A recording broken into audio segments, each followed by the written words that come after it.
The champagne glass trembled in my hand, catching the ballroom light like a warning I should have heeded 3 weeks ago.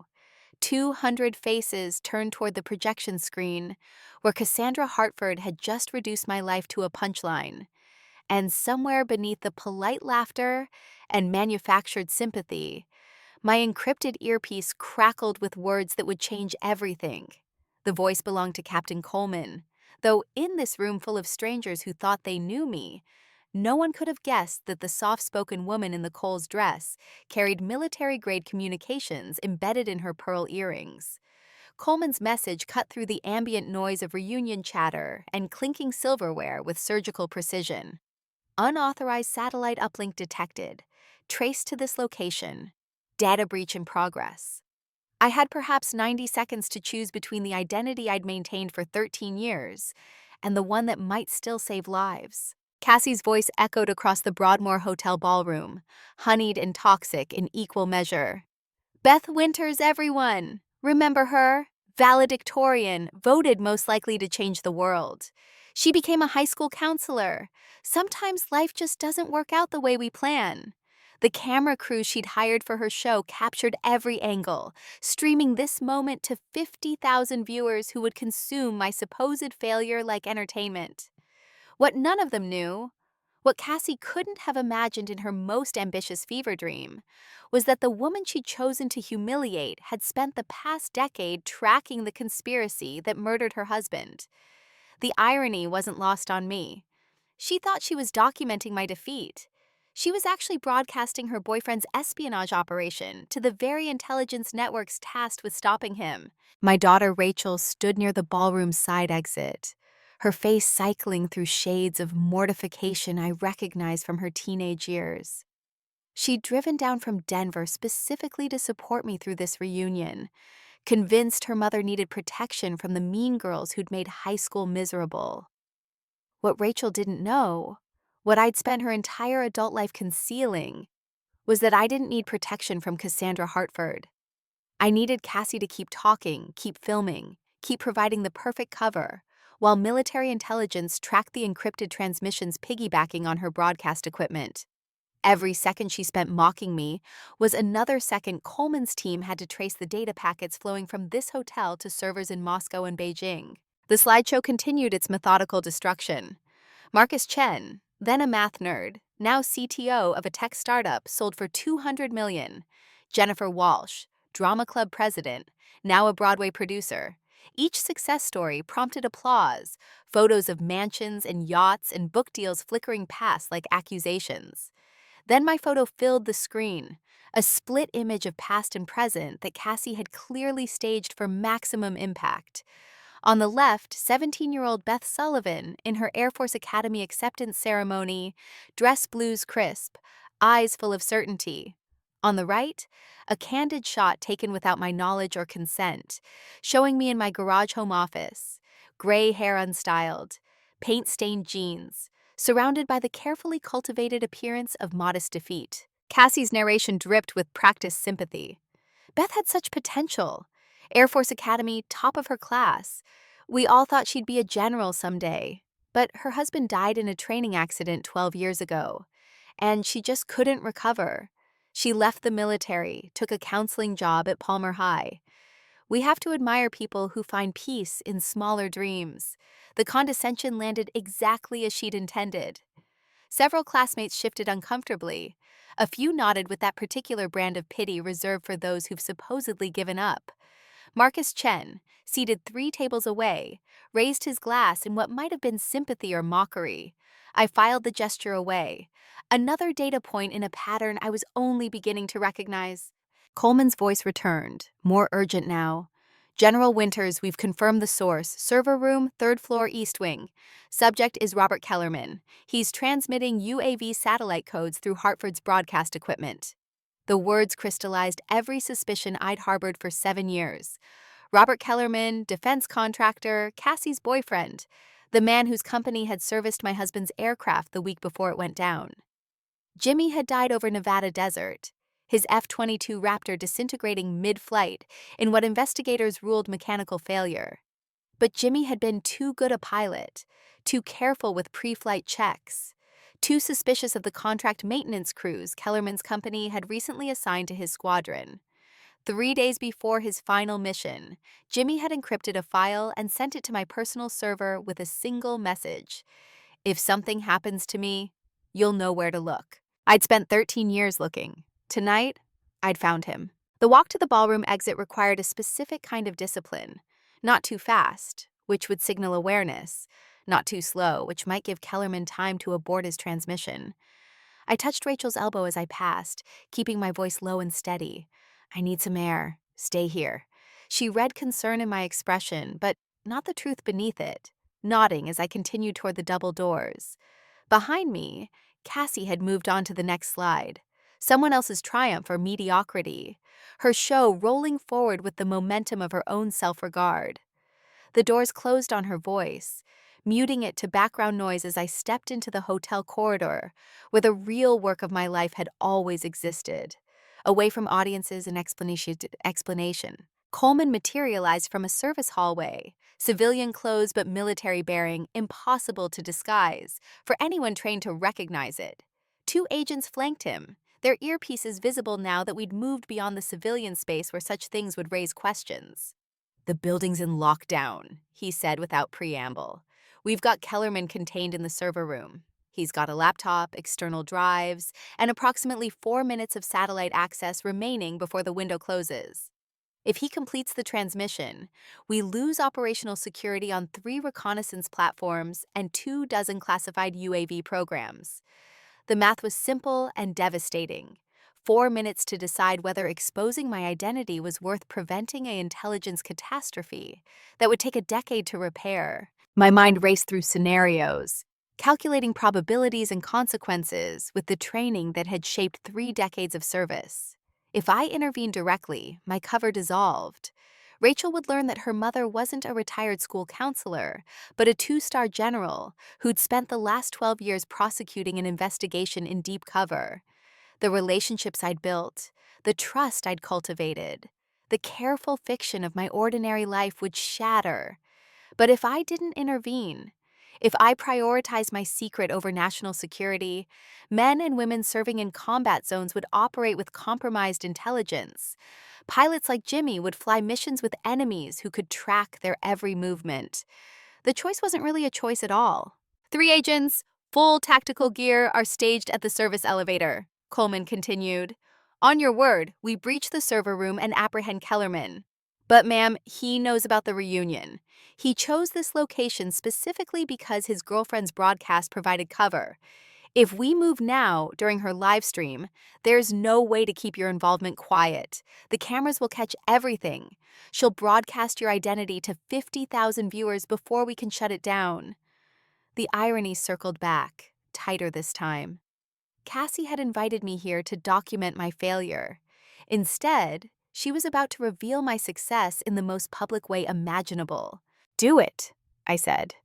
The words felt lighter than they should have, as if I'd been carrying their weight for years and only now realized I could set them down.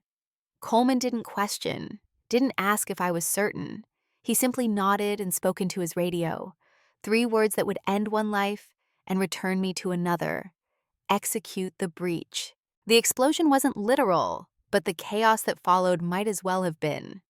Somewhere above us, tactical agents blew the electronic lock on the server room door. Kellerman's surprised shout carried through the building's ventilation system, followed by commands to get on the ground, hands visible, don't move. The hotel's fire alarm triggered, a safety protocol designed to evacuate guests during law enforcement operations. In the ballroom, Cassie's carefully staged reunion descended into confusion. Through the partially open door, I could hear her voice rising above the alarm, trying to maintain control of her broadcast, even as her show disintegrated into documentary footage of something far more consequential than nostalgia. I should have stayed in the corridor. Protocol suggested allowing the tactical team to secure Kellerman, while I remained at a distance, preserving at least the possibility of deniability. But protocol had been a luxury I'd abandoned the moment I said those 2 words. Instead, I followed Coleman up the service stairs to the 3rd floor, where the server room door hung open, and Robert Kellerman knelt on industrial carpet, with his hands zip-tied behind his back. The laptop on the desk still glowed, its screen showing lines of code that represented billions of dollars of research, and the lives of personnel whose safety depended on enemies not knowing where to look. Kellerman's eyes found mine immediately. Recognition flickered across his face, confusion chasing close behind it. Beth Winters? His voice carried genuine bewilderment, as if finding me in this context violated some natural law he'd taken for granted. "What are you doing here?" The question revealed everything. He'd researched Cassie's guest list, knew I'd be at the reunion, never imagined I might be anything other than the widow he'd dismissed as collateral damage. The laptop screen reflected in his eyes, and I watched him put the pieces together in real time. "Oh God, you're not a counselor." His voice dropped to something like awe. "You're the one who's been tracking us." "Not us," I corrected. "You. Specifically, for 7 years, 2 months, and 16 days, since you murdered my husband." The tactical agents exchanged glances, but said nothing. This conversation was outside their operational purview, a personal confrontation that military justice would eventually formalize into testimony and evidence. But in that moment, in that server room with Kellerman on his knees and the proof of his treason glowing on the laptop screen, I needed him to know that his crime hadn't gone unnoticed, that Jimmy's death had consequences he was only beginning to understand. Kellerman's face cycled through denial, calculation, and finally something that looked almost like respect. "Jimmy was asking questions," he said quietly, "about maintenance protocols, about why our crews needed access to classified systems. He was going to file a report. My superiors couldn't allow that." The confession arrived without prompting, as if the shock of capture had temporarily disabled whatever instinct might have told him to demand a lawyer. "I've been looking for you for 12 years, he continued, still processing the woman kneeling at eye level with him. "Every intelligence report, every investigation into the crash. I knew someone was digging, but the trail always went cold. You were hiding behind a school counselor's salary and a suburban address." "That's elegant. That's actually elegant." Coleman cleared his throat, a gentle reminder that this interrogation was happening without legal protocol or Miranda warnings. "General Winters, we should secure the laptop and move the prisoner to Peterson Air Force Base for formal processing." The title landed in the room like a grenade. Kellerman's eyes widened further. "General?" He looked at me with new understanding, the kind that comes too late to be useful. "How high do you actually go?" The question carried professional curiosity, one intelligence operative to another, recognition that he'd been operating in the dark about a significant threat vector. "High enough that I've read every report your company ever filed with the Department of Defense," I said, standing. "High enough that I know about the shell corporations, the offshore accounts, and the 12 other officers you've paid to look the other way. High enough that when they inventory your laptop, they're going to find not just tonight's transmission, but evidence of 15 years of espionage." The agents moved to secure Kellerman, lifting him to his feet with professional efficiency. As they guided him toward the door, he looked back one final time. "Does Cassie know?" The question carried genuine concern, perhaps the only authentic emotion he'd shown since his arrest. "About you, I mean. Does she know what you are?" "She's about to," I said, and followed them into the hallway, where the sound of helicopter rotors was already vibrating through the building's steel frame. The Black Hawk descended onto the Broadmoor's back lawn, with the kind of precision that comes from pilots who've inserted into genuinely hostile territories and found a Colorado Springs luxury hotel to be something of a vacation by comparison. Through the hotel's floor-to-ceiling windows, I could see guests streaming out of emergency exits, Cassie's camera crews torn between evacuation and the journalistic instinct to film everything. The ballroom doors burst open, and classmates poured into the corridor, their reunion interrupted by what they assumed was a fire drill or gas leak, something ordinary enough to be inconvenient but not genuinely threatening. They were wrong on both counts. I descended the main staircase with Coleman flanking me, 2 additional agents moving ahead to clear a path through the confused crowd. Somewhere in the chaos, I heard Cassie's voice demanding answers, her broadcaster's authority meaningless in the face of actual federal authority. Rachel appeared at the bottom of the stairs, her expression cycling from relief to confusion as she registered the military personnel surrounding me. Mom?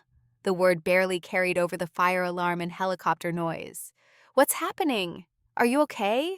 Her concern was genuine, protective, the instinct of a daughter who'd spent 7 years watching her mother retreat into grief's smaller spaces. I'm fine, sweetheart, I said, touching her shoulder as I passed. But I need you to stay here with Dr. Montgomery. She'll explain everything.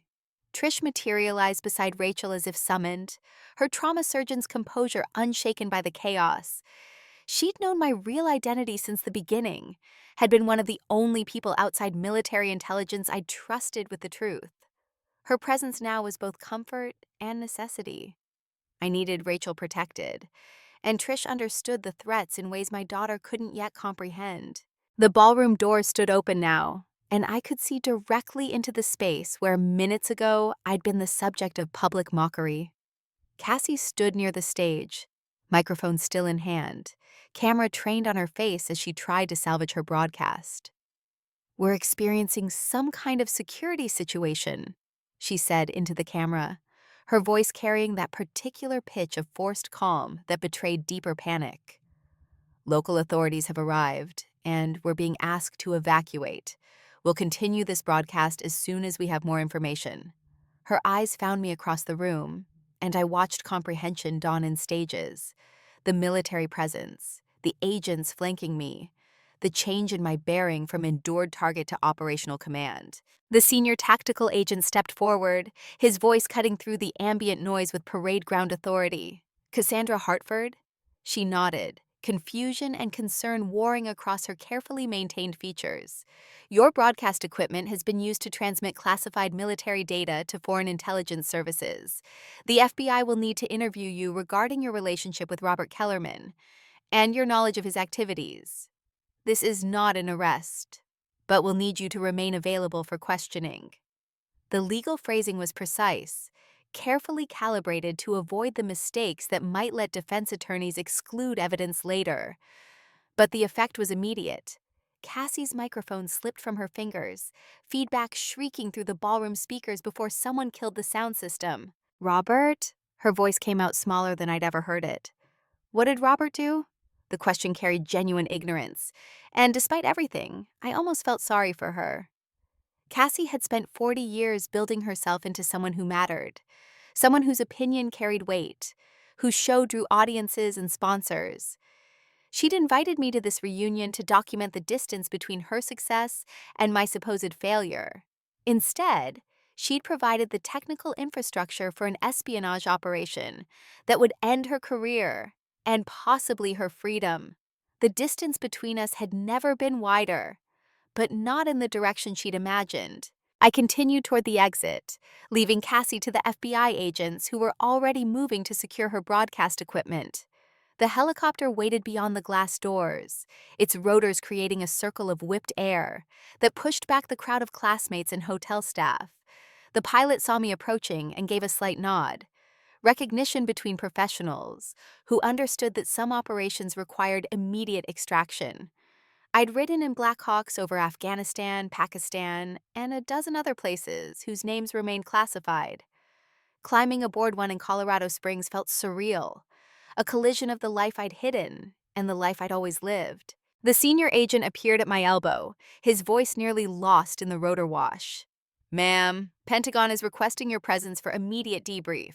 We've got a secure conference room set up at Peterson. Senator Blackwood is standing by. The name carried weight. Diana Blackwood, chair of the Senate Armed Services Committee, had been Jimmy's mentor and mine. If she was involved this early, it meant the ramifications extended beyond Kellerman's arrest into realms of institutional betrayal I'd only suspected. Before I could respond, Rachel broke through the security perimeter, her civil engineer's practicality overriding whatever instinct might have told her to stay back. Mom, stop! You need to tell me what's happening right now. Her voice carried the kind of anger that comes from fear, the realization that everything she thought she understood was dissolving in real time. Those men called you general. They said Pentagon. What is happening? The question deserved an answer, But not here, not in front of cameras and witnesses and classmates who would parse every word for gossip's sake. I pulled her close, speaking directly into her ear to be heard over the helicopter. I've been serving continuously since before you were born. I never left the military. I couldn't tell you because the people I was investigating kill anyone who gets too close. Your father didn't die in an accident. He was murdered, and I've spent the last 7 years building the case to prove it. Tonight, we caught them. The words rushed out in a single breath, years of deception compressed into 30 seconds of truth. Rachel's face went through emotions too complex to name, settling finally on something between betrayal and horrified understanding. You lied to me for 12 years. Her voice barely registered above the ambient noise, but I heard every word, every birthday, every holiday, every time I asked about your work and you told me about troubled teenagers and college applications. All of it was lies. The accusation carried the kind of pain that couldn't be answered immediately, that would require hours or days or maybe months of conversation to even begin untangling. But I didn't have hours. I had perhaps 2 minutes before operational necessity pulled me away from the only person whose opinion of me had ever truly mattered. I protected you, I said, knowing even as the words left my mouth that they wouldn't be enough. The people who killed your father would have killed you too if they thought you knew anything. Every lie was to keep you safe, to give you a normal life, to let you build a career and fall in love, and not spend every day looking over your shoulder.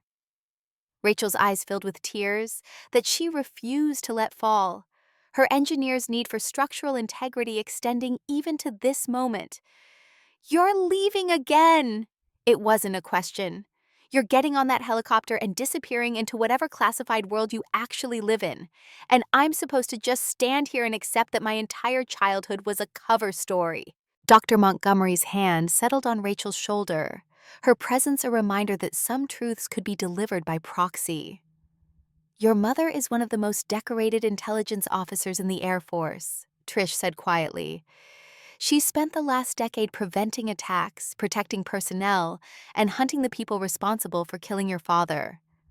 Everything she did, every choice she made, was because she loves you more than any mission or rank or recognition.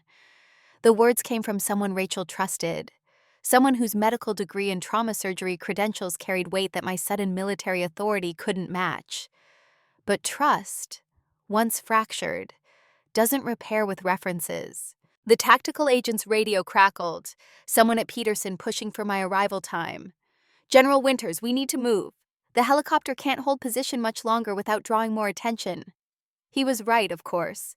Every second the Black Hawk remained on the ground was another second for news cameras to arrive, for social media to spread images, for the operation's exposure to metastasize beyond containment. I'd already made the choice to blow my cover. Now I had to live with every consequence the choice carried. I'll explain everything, I said to Rachel, stepping back toward the helicopter. As soon as I can, as much as I'm allowed to share, I will answer every question you have. But right now people's lives depend on me finishing what your father started. The justification felt inadequate even as I spoke it, a plea for understanding from someone who had every right to withhold it.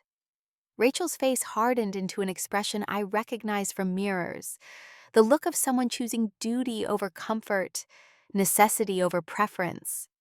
Go, she said finally. Just go. We'll figure this out later. Or we won't. But don't ask me to understand right now because I don't. The helicopter's crew chief extended a hand, pulling me aboard with practiced efficiency. The door sealed behind me, muting the outside chaos to a dull roar as we lifted off. Through the window, I watched Rachel become smaller, her figure eventually lost in the crowd of classmates and security personnel. Trish remained beside her, a steadying presence in what I'd just transformed into a moment of absolute upheaval. The Broadmoor's lights fell away beneath us, Colorado Springs spreading out in familiar patterns I'd spent decades knowing from ground level, and would now see from the operational perspective that had always been my true vantage point. Coleman sat across from me in the helicopter's troop bay, his face illuminated by the glow of a tactical tablet. Kellerman's talking, he said without preamble. Not officially, not with council present, but he's talking. Says the network is bigger than we suspected. Multiple contractors, several active duty officers, possibly some congressional staffers. He used the word conspiracy, ma'am. Said this goes back at least 15 years. The information should have felt like victory, confirmation that Jimmy's suspicions had been correct, that my investigation had led to something substantial. Instead, it felt like standing at the base of a mountain I'd thought was a hill. How high does it go? The question contained multitudes, implications that stretched beyond simple corruption into the realm of institutional compromise. Coleman's expression suggested he'd been dreading this conversation. We don't know yet. But Senator Blackwood requested the meeting specifically to brief you on some historical context. She used the phrase need to know, which in this case means you need to know things that have been classified above your current clearance level.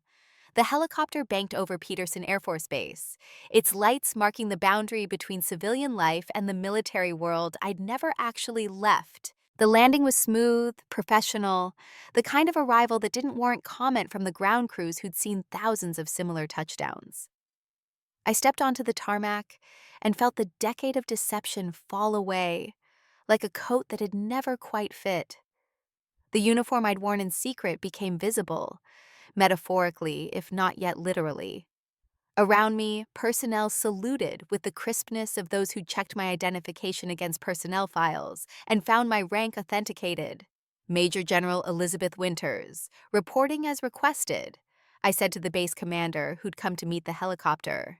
The words felt both foreign and familiar, a title I'd held for years, but spoken aloud only in classified facilities and encrypted communications. Senator Blackwood is waiting in Skiff 3, the commander said, falling into step beside me. She arrived an hour ago with documentation from the Senate Intelligence Committee.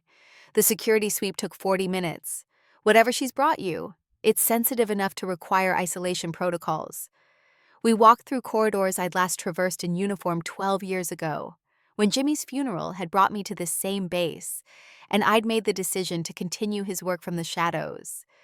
The building had been remodeled since then, new paint and updated security systems, but the institutional smell remained the same, floor wax and coffee, and the particular anxiety of people handling secrets that could reshape the world. The sensitive compartmented information facility occupied the building's secure core, multiple layers of electronic and physical security, ensuring that conversations inside remained unmonitored by anyone without explicit clearance.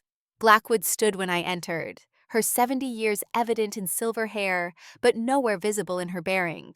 Elizabeth, she said, and the use of my first name carried more weight than any rank or title.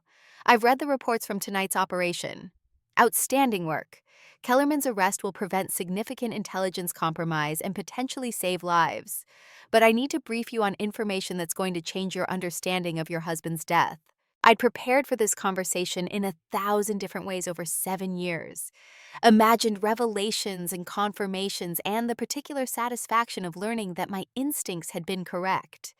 What I hadn't prepared for was the manila folder Blackwood slid across the table, its classification markings indicating it had been locked in a Senate safe for over a decade. Inside were photographs, surveillance reports, and communication intercepts that painted a picture of corruption extending far beyond defense contractors.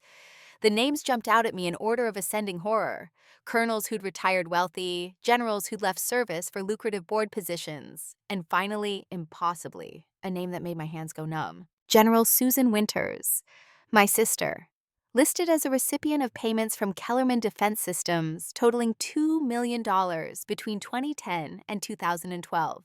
Deposited to offshore accounts in the Cayman Islands, coinciding with her promotion to brigadier general and her assignment to the same Pentagon office that oversaw acquisitions contracts for the program Jimmy had been testing. No, I said, the word emerging without conscious thought. Susan wouldn't. She's ambitious, she's competitive, but she wouldn't murder Jimmy. We've had our differences, but she's not a traitor. The protest sounded desperate even to my own ears, the futile defense of someone confronting evidence they couldn't afford to believe. Blackwood's expression held sympathy but no uncertainty. She'd obviously anticipated this reaction, had known that this particular revelation would hit harder than all the others combined. The payments began in 2010, Blackwood said quietly, 6 months before Jimmy started raising questions about Kellerman's maintenance protocols. Susan was in a position to monitor internal inquiries, to provide advance warning if anyone got too close to uncomfortable truths. The financial records show a spike in payments the week before Jimmy's final flight. $300,000 transferred to her account the day after he died. The timeline was damning, circumstantial but compelling in its implications. Susan had been Jimmy's sister-in-law, had attended our wedding, had held Rachel as an infant. The idea that she'd betrayed him for money and advancement violated every assumption I'd built about family loyalty and institutional honor. "I need to see her," I said, the words emerging with more steel than the grief underneath them. "I need to look her in the eye and ask if she sold out her own brother-in-law." Blackwood nodded as if she'd expected this demand. "Susan's been under FBI surveillance for 6 months. We've monitored her communications, tracked her finances, documented her meetings with known intermediaries. We haven't arrested her because we needed to understand the full scope of the conspiracy. But Elizabeth, approaching her now, confronting her before we've secured all the evidence, could jeopardize the entire investigation." The tactical calculation was sound, the kind of reasoning that had shaped 3 decades of my own operational decisions. But tactical calculations didn't account for the howl building in my chest. The need to understand how someone who'd shared my childhood, who'd competed with me for parental approval and military advancement, could have crossed the line from rivalry into murder. Susan and I hadn't spoken in 5 years, not since an argument about promotion boards and fairness that had revealed deeper resentments I'd chosen to ignore. That silence now felt like evidence I'd been too stubborn to examine.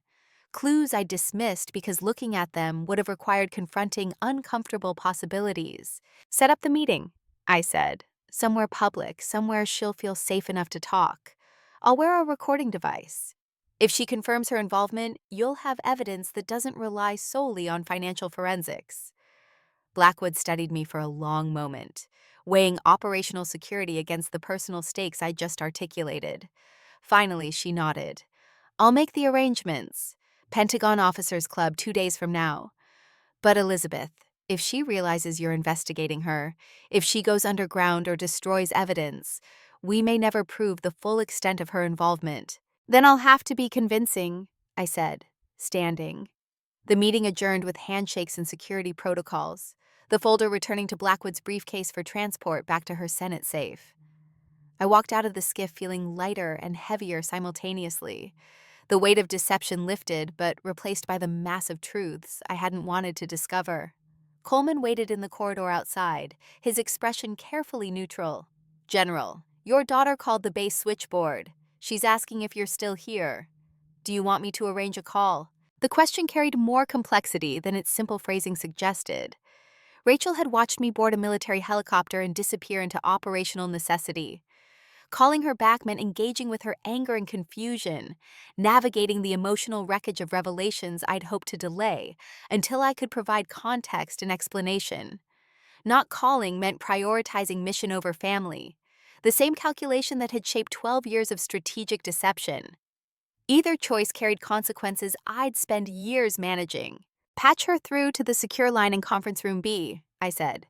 "And Coleman, make sure the line is actually secure. No monitoring, no recording, no transcripts.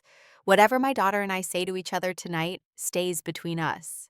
He nodded and moved to arrange the connection, leaving me alone in the corridor with the particular silence of military installations after hours, when the urgency of daytime operations gives way to the steady hum of systems that never sleep. Rachel's voice came through the phone line sharp with anger that masked deeper hurt. "So you're actually there, at an actual Air Force base, with actual military personnel calling you general." The words carried the weight of someone inventory their shattered assumptions, checking each piece against reality, and finding none of them fit the way they'd been taught.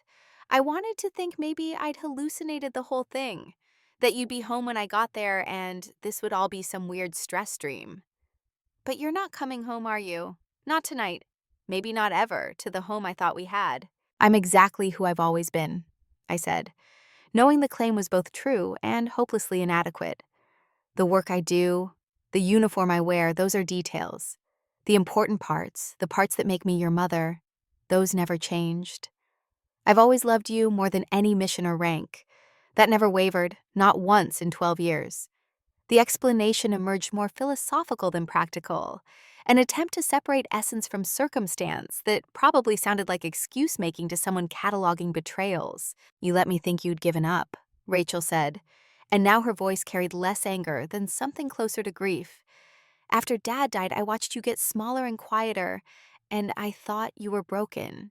I spent years trying to fix you, trying to draw you back into life. And the whole time you were investigating a conspiracy? You were hunting murderers? Mom, I could have helped. I could have been part of it.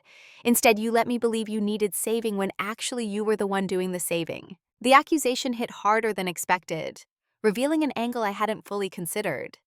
Rachel had spent her 20s managing her own grief while trying to support a mother she believed had collapsed under the weight of widowhood. Every well-meaning dinner invitation, every gentle suggestion about grief counseling or volunteer work, every concerned phone call had been Rachel's attempt to pull me back from an abyss I'd never actually approached. I'd let her believe I needed rescuing because it maintained the cover story. But covers, I was learning, damaged the people they were meant to protect. "I couldn't risk you," I said simply.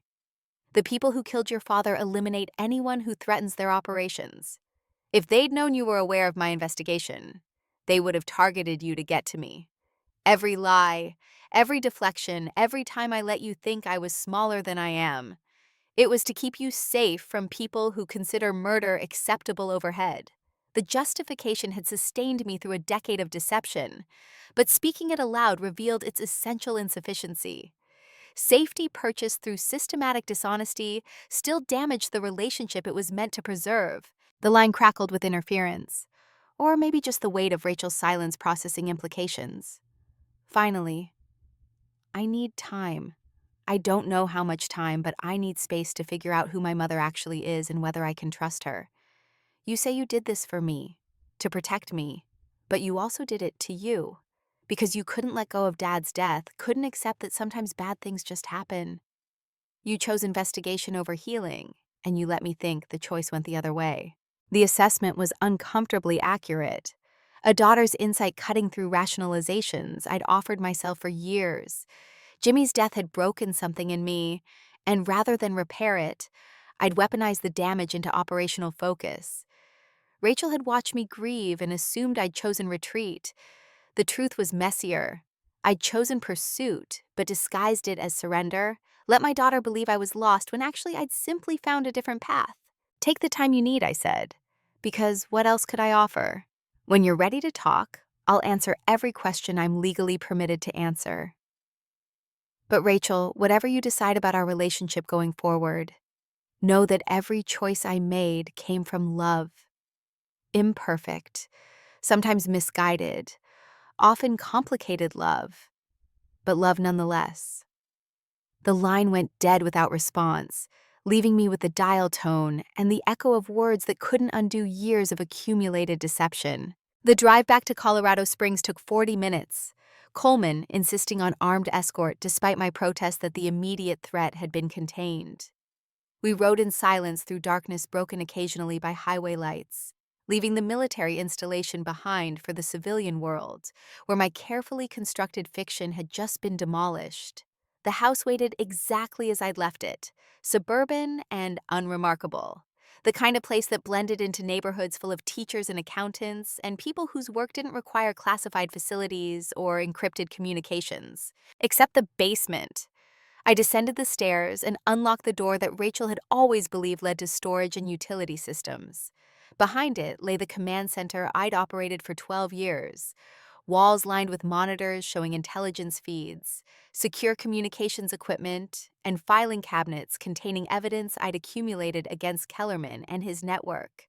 This room was the truth underneath the lie, the general's office disguised as a widow's retreat. Soon, the FBI would inventory it all, cataloging my investigation into their own case files. But tonight, it remained mine alone, the secret space where I'd been most honestly myself. The monitors showed news coverage of the reunion raid, aerial footage of the Black Hawk landing, speculation about military operations, and defense contractor arrests. Cassie's face appeared in several shots, her performance for cameras replaced by genuine shock as FBI agents escorted her from the hotel. The broadcast she'd intended as triumph had become the chronicle of her humiliation. And despite everything she'd done to me over 4 decades, I couldn't quite summon satisfaction at her downfall. She'd been used, manipulated by someone who'd recognized her narcissism as exploitable vulnerability. Kellerman had weaponized her need for recognition, transforming her reunion show into cover for espionage. The betrayal was more intimate than mine of Rachel, and probably more devastating. My phone vibrated with a text from Trish. "Rachel is staying with me tonight. She needs space to process. I'll keep her safe and try to help her understand. You did what you thought was right, even if the cost was higher than you anticipated." The message carried the kind of non-judgmental support that came from 20 years of friendship, from someone who'd known both versions of me and never demanded I choose between them. Trish had kept my secret, covered for my absences, provided alibi when Rachel asked too many questions about where I'd been. Her complicity made her either accomplice or co-conspirator, depending on perspective.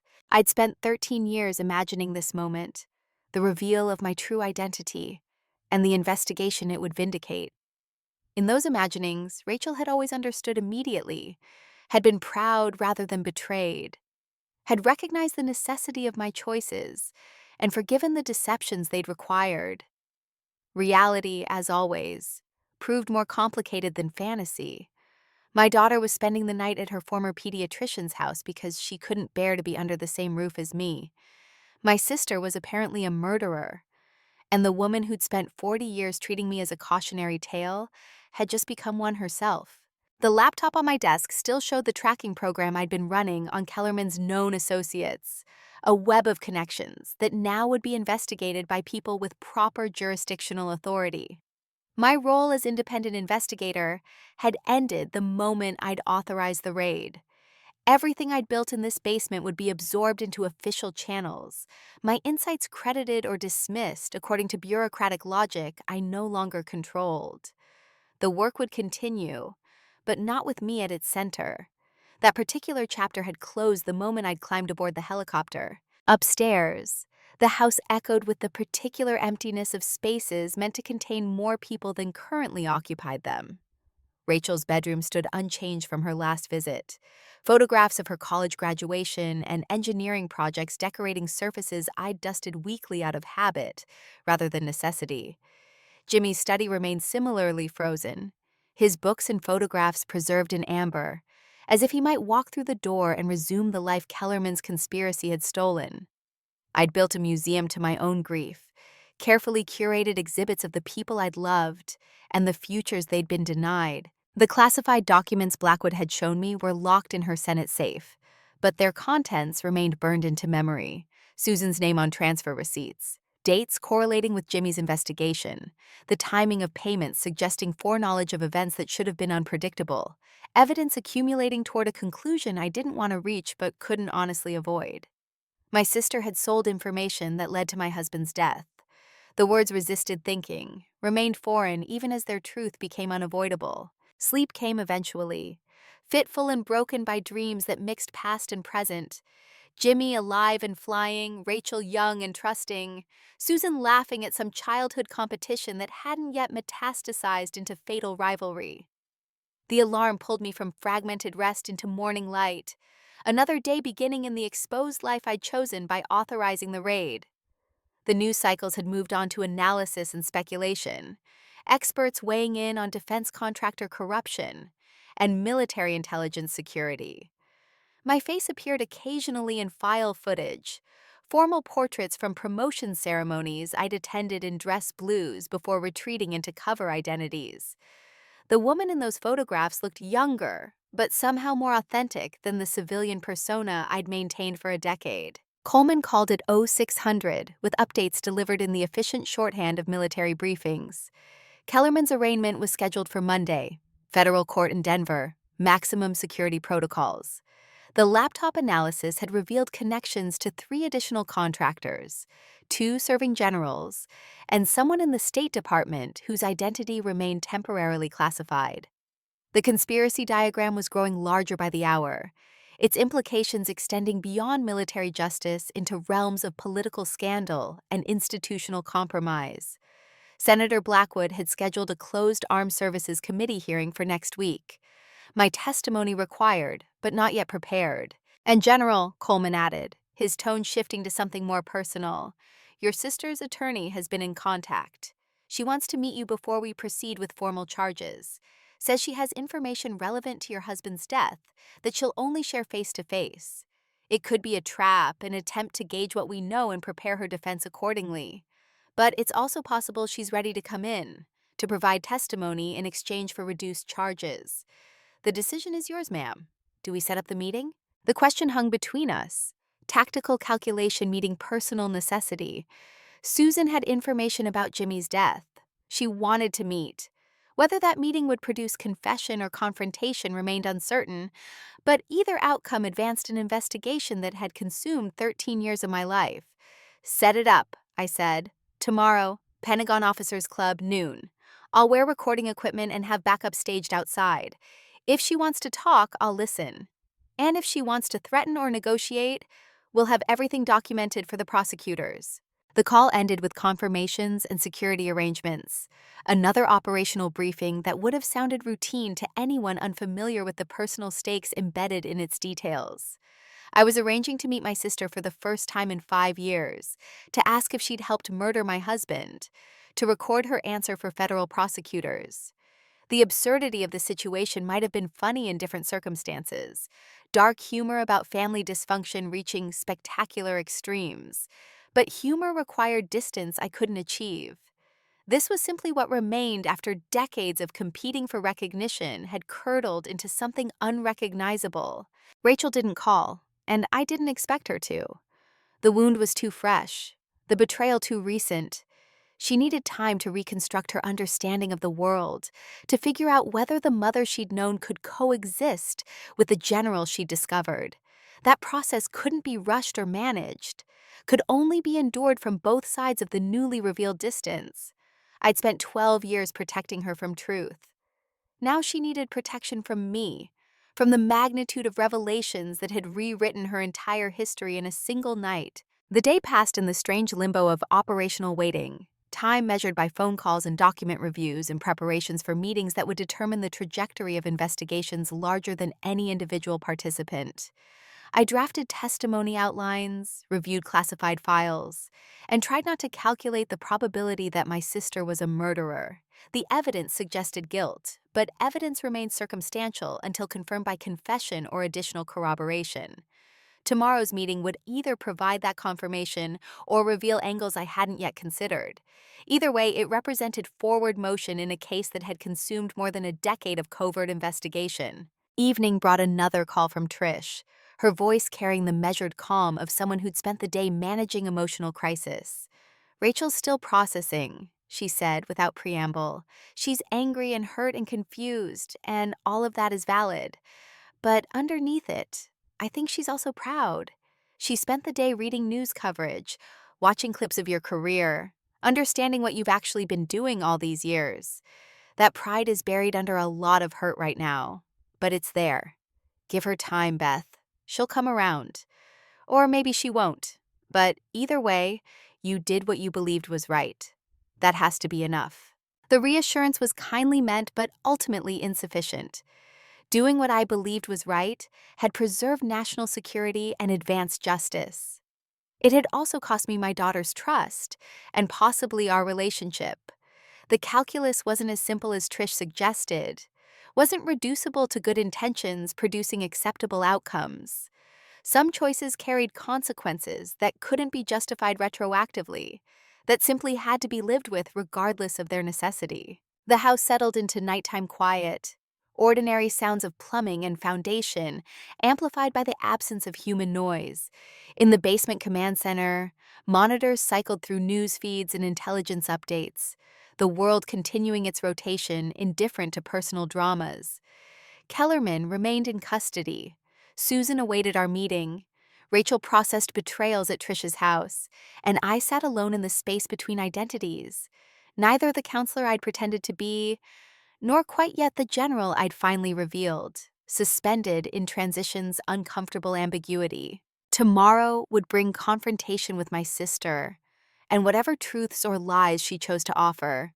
The day after would bring more testimony, more investigations, more consequences, rippling outward from choices made 13 years ago when I decided to pursue Jimmy's killers from the shadows. The mission had succeeded beyond my most optimistic projections, exposing corruption that extended from defense contractors to the Pentagon's senior leadership. But missions carried costs measured in relationships and trust, and the particular loneliness of people who'd chosen duty over transparency. Sleep came again eventually, dreamless this time, exhaustion overriding the mind's tendency toward anxious simulation. When I woke, pale light filtering through basement windows, the operations monitor showed new updates. 2 additional arrests overnight, congressional briefings scheduled, media requests for interviews accumulating faster than public affairs could process them. The story was metastasizing beyond control, becoming the kind of scandal that would occupy news cycles and hearings for months or years. I'd spent a decade hiding in plain sight. Now I'd spend the foreseeable future exposed to scrutiny I'd carefully avoided, answering questions about decisions I'd made in secret. The irony wasn't lost on me. Cassandra Hartford had invited me to her reunion to document my failure. Instead, she'd provided the stage for my emergence as exactly what I'd been hiding: someone consequential, someone whose work mattered, someone whose silence had been strategy rather than defeat. The distance between us hadn't been what she'd imagined. I'd succeeded in ways she couldn't broadcast, had built significance without requiring public recognition. And now that recognition had arrived unwanted, transforming privacy into exposure, secrecy into explanation. But explanations would wait until after tomorrow's meeting with Susan, until after I'd looked my sister in the eye and asked if she'd helped kill my husband for $2 million, and a promotion she probably deserved on merit alone. The question would be recorded, documented, preserved for prosecutors, who would eventually determine whether ambition and resentment and opportunity combined into something criminal or merely tragic. Either way, the asking would mark another ending, the final dissolution of family ties that competition had weakened and conspiracy had severed. I dressed carefully for the meeting, civilian clothes that nonetheless projected authority, a compromise between the uniform I could wear and the cover identity I'd discarded. The recording equipment went on underneath, barely noticeable microphones and transmitters that would capture every word for analysis and prosecution.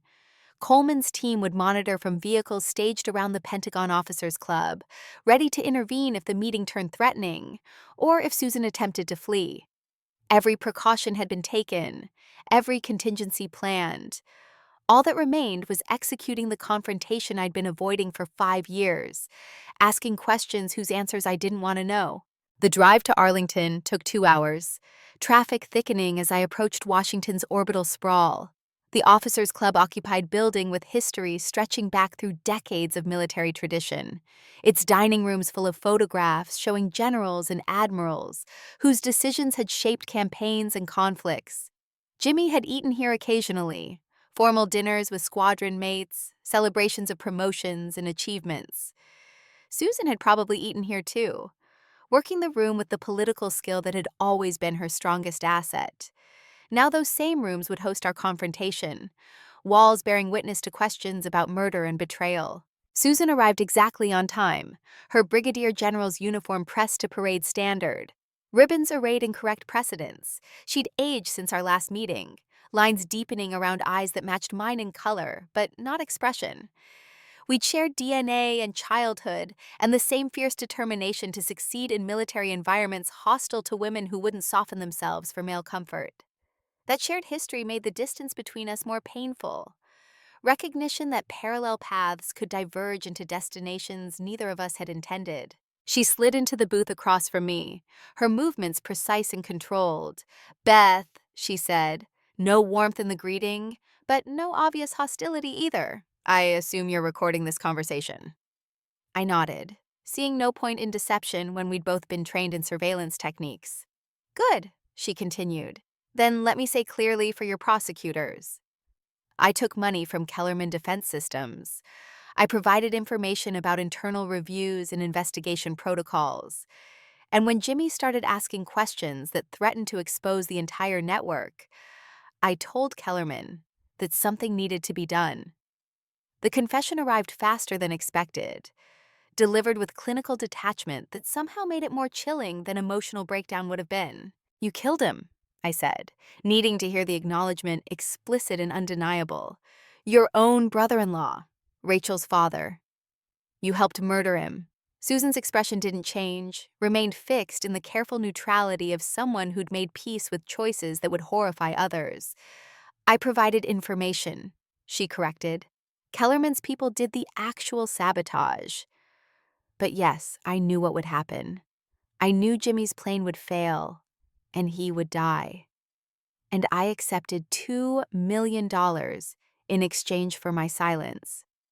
The words landed like blows, confirmation of suspicions that had sustained years of investigation, but remained hypothetical until this moment. "Why?" I asked. Because all the evidence and briefings and financial analysis couldn't answer the question that mattered most. "You were brilliant. You would have made general without Kellerman's money. Why betray everything for a promotion you'd have earned anyway?" Susan's expression shifted slightly. Something like regret or possibly just fatigue crossing features schooled to reveal nothing. "Because I wanted to be more than brilliant," she said quietly. "I wanted to be first. First female Air Force general in our family. First in our class to reach flag rank. First to prove that women could play the same games men had been playing for decades and win." Jimmy's investigation threatened to expose corruption I'd benefited from, connections I'd built, advantages I'd leveraged. So yes, I chose ambition over loyalty. I chose rank over family. And I'd do it again, because that's who I've always been. The recording equipment captured every word, preserving confession that would send her to prison for decades. But the device couldn't capture the grief underneath my anger. The recognition that my sister's betrayal stemmed from the same competitive drive that had shaped both our careers. We'd been raised to believe that success required being better than everyone around us. That recognition came only to those who outperformed their peers. Susan had simply taken that lesson to its logical extreme, accepting that some competitions required eliminating opponents rather than merely surpassing them. "Rachel asks about you sometimes," I said, "because some wounds required infliction, even in moments of larger pain. She remembers her aunt from when she was young. She doesn't know that you helped kill her father, but she'll learn. The prosecutors will make sure everyone learns." Susan's composure cracked slightly, genuine emotion flickering across features trained to project control. "Tell Rachel I'm sorry wouldn't mean anything coming from me. Tell her instead that I'm proof that ambition without ethics becomes monstrous, that success purchased through betrayal destroys more than it builds. Maybe she'll learn something from my mistakes, that you were too late teaching me." The meeting ended with Susan signaling her attorney, federal marshals appearing to take her into custody. I watched my sister being led away in handcuffs, her uniform stripped of rank insignia, her career ending in the same officers' club where it had been celebrated. The recording would be transcribed, analyzed, used to secure convictions. My testimony would be corroborated, Jimmy's death reclassified from accident to homicide. Justice would be served in the impersonal way institutions manage such things, crimes prosecuted and sentences administered. But justice wouldn't restore what had been lost, wouldn't return Jimmy to life or repair the relationship with Rachel that my choices had damaged. It would simply close cases and catalog evidence and move forward with the bureaucratic inevitability of systems designed to outlast individual tragedies. I drove back to Colorado Springs through darkness, retracing the route that had brought me to Washington for this confrontation. The recording equipment was collected by FBI agents at a rest stop outside Denver, handed over with signatures and chain of custody documentation. My role in the investigation had formally concluded, evidence gathered and testimony secured. What remained was the civilian aftermath, the work of rebuilding relationships and constructing new identities from the wreckage of old ones. The house waited silent and dark, suburban camouflage for the command center underneath it. Soon, the FBI would inventory that space too, cataloging 12 years of covert investigation into official archives. The life I'd built in secret would become public record, scrutinized and analyzed, and probably criticized for methods that bent regulations in pursuit of results. But that scrutiny belonged to the future. Tonight, I simply sat in the basement surrounded by monitors showing news coverage of my sister's arrest, watching my family's private betrayal become public scandal, accepting that some consequences couldn't be managed or controlled, only endured. The coffee had gone cold hours ago, but I kept the mug cradled between my palms anyway, needing something solid to anchor myself while the world reorganized around Susan's confession. 3 days had passed since federal marshals escorted my sister from the Pentagon Officers Club in handcuffs, and the news cycle still hadn't exhausted their appetite for the story.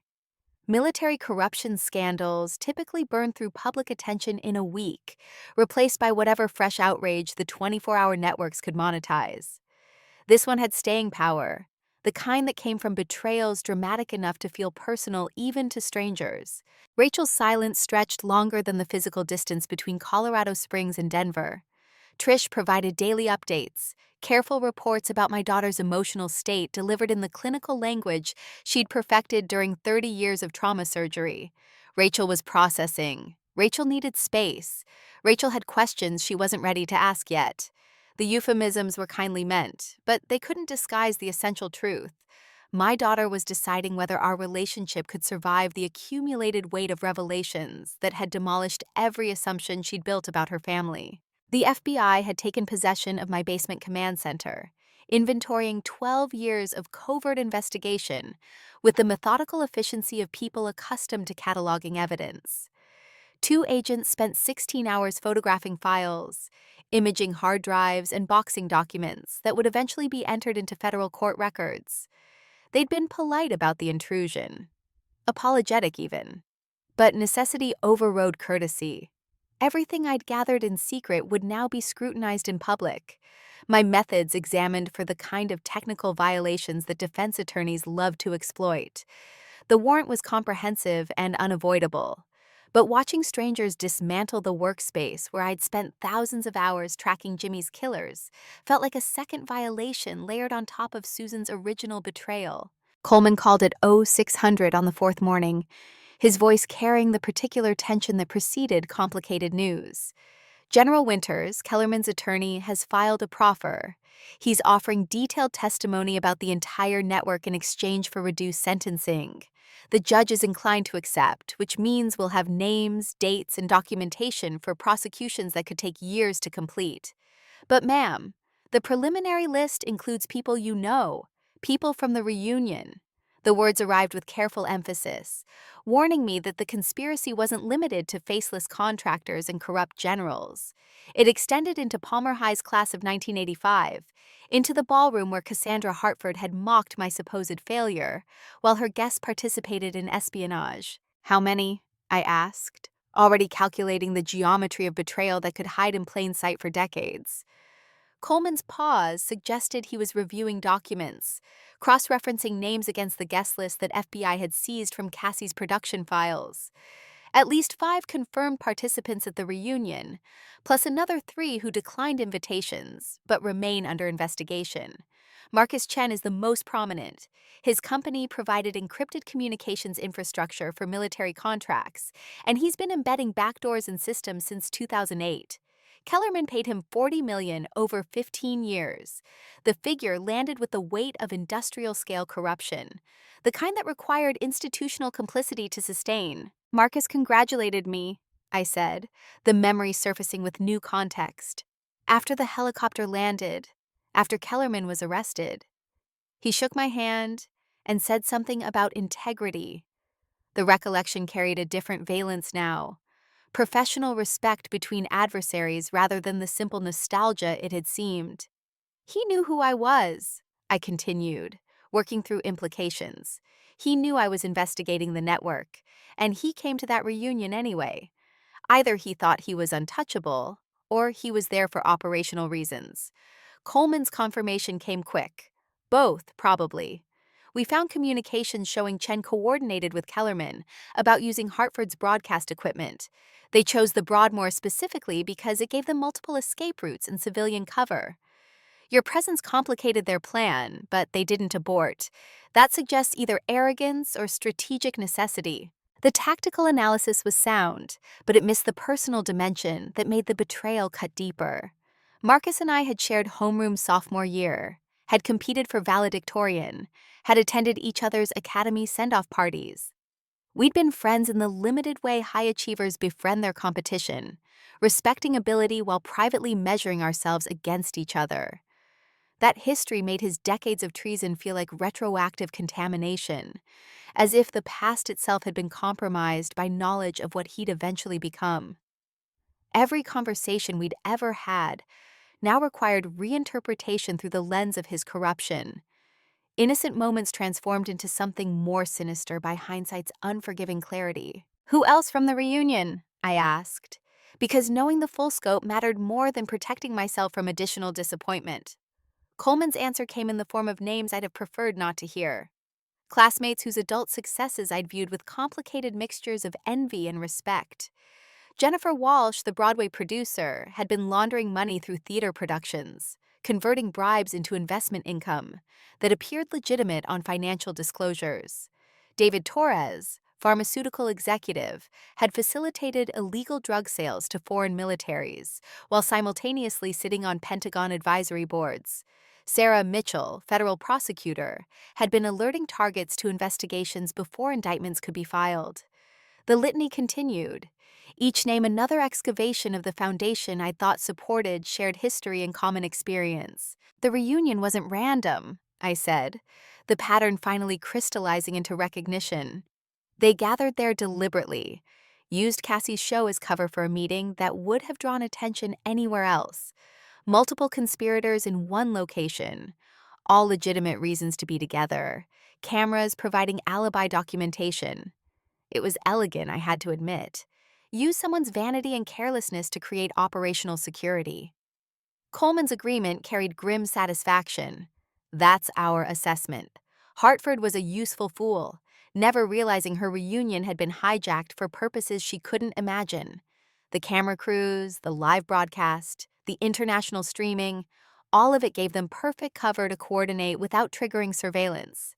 If you hadn't been there, if your presence hadn't forced them to transmit during the event instead of after, we might never have caught them." The irony completed its circle with that observation. Cassie had invited me to document my failure, to provide contrast that would make her success appear more impressive.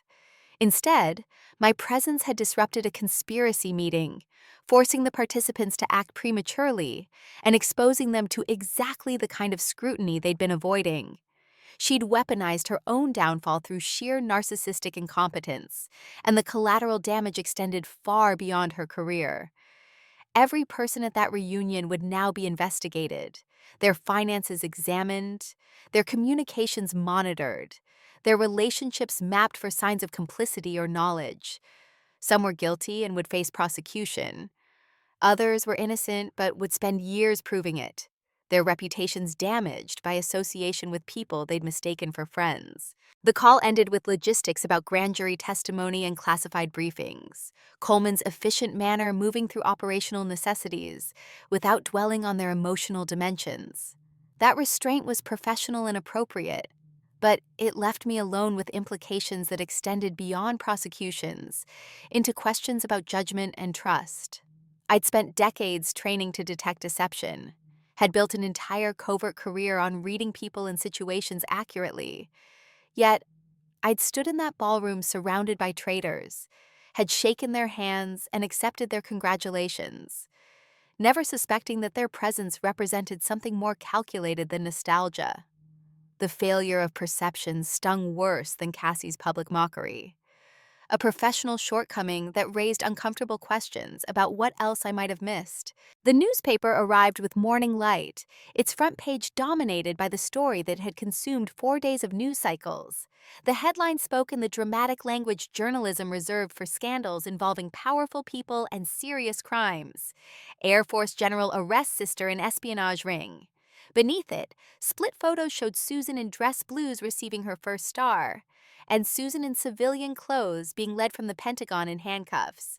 The visual contrast was deliberate and devastating, designed to emphasize the distance between honorable service and criminal betrayal. The article detailed payments, communications, and the confession she delivered with such clinical detachment. Reading it in print made the truth feel simultaneously more real and more impossible. Words on a page confirming what my heart still wanted to deny. My phone vibrated with a text from Trish, brief and carefully neutral. Rachel saw the newspaper. She's asking questions. I think she's ready to talk, but she wants it to be at her apartment, not your house. She needs to control the environment. The message carried implications about power dynamics and psychological safety. My daughter requiring the security of her own space before risking conversation with someone she no longer fully trusted. The requirement was reasonable and painful in equal measure, evidence that I'd become someone Rachel needed to negotiate boundaries with rather than simply allowing into her life. The drive to Denver took 90 minutes through mountain highways that had once felt routine, but now carried the weight of approaching confrontation. Rachel's apartment occupied the third floor of a renovated warehouse in Lodo. Exposed brick and industrial fixtures transformed into the kind of space young professionals found charming. I'd been here dozens of times over the years, Sunday dinners and birthday celebrations, and the ordinary rhythms of family connection. Walking up these stairs, knowing I'd been transformed from mother into something more complicated, felt like approaching enemy territory, each step requiring deliberate courage. Rachel opened the door before I could knock, her civil engineer's precision extending even to timing. She'd been watching for my arrival, calculating my route and speed from Colorado Springs with the same analytical skills she applied to structural load calculations. The efficiency was characteristic and somehow made the moment more painful, evidence that our relationship now required the kind of careful management she usually reserved for professional challenges. Her apartment smelled of coffee and the particular stress scent that accompanied deadline pressure, suggesting she'd been working through emotional processing the same way she worked through engineering problems, methodically, obsessively, until solutions emerged from accumulated data. She gestured toward the kitchen table where she'd laid out papers in organized rows, a visual system that reminded me painfully of Jimmy's pre-flight checklists. The documents were news articles, printed from online sources, highlighted and annotated with questions written in her precise handwriting. She'd been researching, fact-checking my life against public records, trying to reconcile the mother she'd known with the general, whose career now populated Wikipedia entries and military databases. The effort represented hours of work, her engineering mind demanding that structures support their own weight before she'd trust them to stand. I've been reading about Major General Elizabeth Winters. She began without preamble, her voice carrying the controlled precision of someone who'd rehearsed this conversation multiple times. According to the Air Force, you've been on active duty continuously since 1985. You received your first star in 2013, your second in 2019. You specialize in satellite intelligence and UAV warfare. You've been deployed to classified locations at least 17 times in the last decade. The recitation continued, facts delivered like evidence in a trial where I stood accused of crimes she was still cataloging. She knew dates, commendations, operations that remained officially classified but had leaked into journalistic speculation. The research was thorough and devastating, each detail another demonstration that I'd systematically concealed my actual life behind a fiction she'd never thought to question.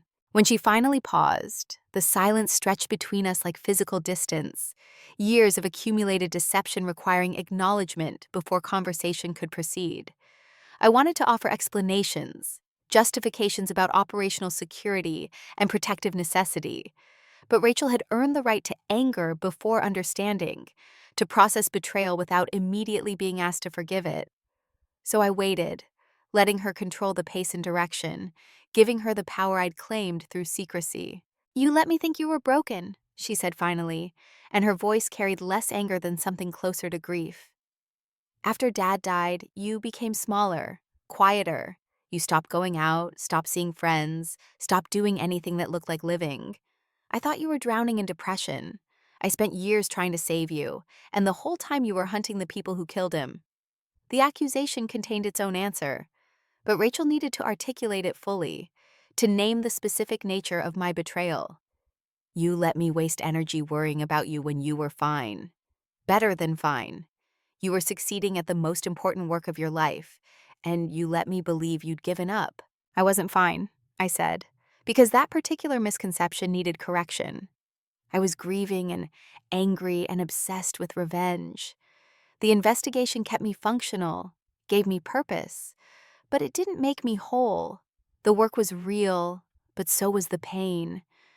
I didn't let you see it because I needed you to have a normal life, to build a career without being consumed by the mission that was consuming me. The explanation emerged more defensive than I'd intended, revealing the places where I still needed my choices to have been right, even when their consequences proved devastating. Rachel's expression suggested she heard the rationalization underneath my words, the way parents sometimes disguise their needs as children's best interests. You needed me to believe you were helpless, she said, with the clarity of someone who'd spent days examining this from multiple angles. Because if I thought you were capable, I might have asked to help. I might have wanted to join your investigation. And then I'd have been at risk, which you couldn't tolerate. So you chose my safety over my agency. The analysis was uncomfortably accurate, exposing the paternalism embedded in protection, the way security sometimes became another form of control. Yes, I admitted, because denying the obvious would compound existing betrayals. I chose your safety over your autonomy. I decided what you could know and what you needed to be protected from. That was arrogant and wrong, and I'm sorry. But Rachel, the people who killed your father had murdered at least 4 other whistleblowers. They had resources and connections that reached into the highest levels of government. If they'd known you were aware of my investigation, they would have eliminated you as a potential threat or used you as leverage against me. The stakes weren't abstract. They were life and death. The justification still sounded insufficient when spoken aloud. Words that couldn't bridge the gap between my intentions and her experience. The coffee pot hissed in the background, automatic brewing completing its cycle, while we navigated territory that felt more treacherous than any operation I'd executed. Rachel moved to pour 2 cups, the domestic gesture oddly normal in the middle of confrontation. She added cream and sugar to both with the automatic knowledge of someone who'd watched me drink coffee for 30 years, muscle memory persisting even when trust had fractured. The care embedded in that small act nearly broke me. Evidence that love could survive alongside anger, that relationships damaged by deception might still contain the foundation for repair. Aunt Susan helped kill Dad, Rachel said, steering the conversation toward the revelation that had apparently dominated her processing over the last few days. Your sister, my aunt, the woman who gave me a savings bond every birthday and told me stories about you two competing in high school. She took money to betray him. The words emerged flat, shocked numbness replacing whatever emotional reaction had already been exhausted through private processing. How does that happen? How does someone cross the line from ambition into murder? The question deserved better than platitudes about corruption and rationalization, but I didn't have better answers. Susan had been brilliant and driven and ultimately willing to sacrifice anything, including family, for advancement she thought she'd earned. The psychological progression from accepting bribes to enabling murder probably involved incremental boundary violations, small compromises that made larger ones seem merely consistent rather than categorically different.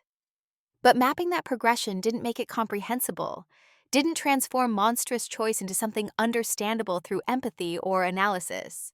Your aunt spent her entire life competing with me, I said, choosing to focus on dynamics Rachel had witnessed even if she hadn't understood their full implications.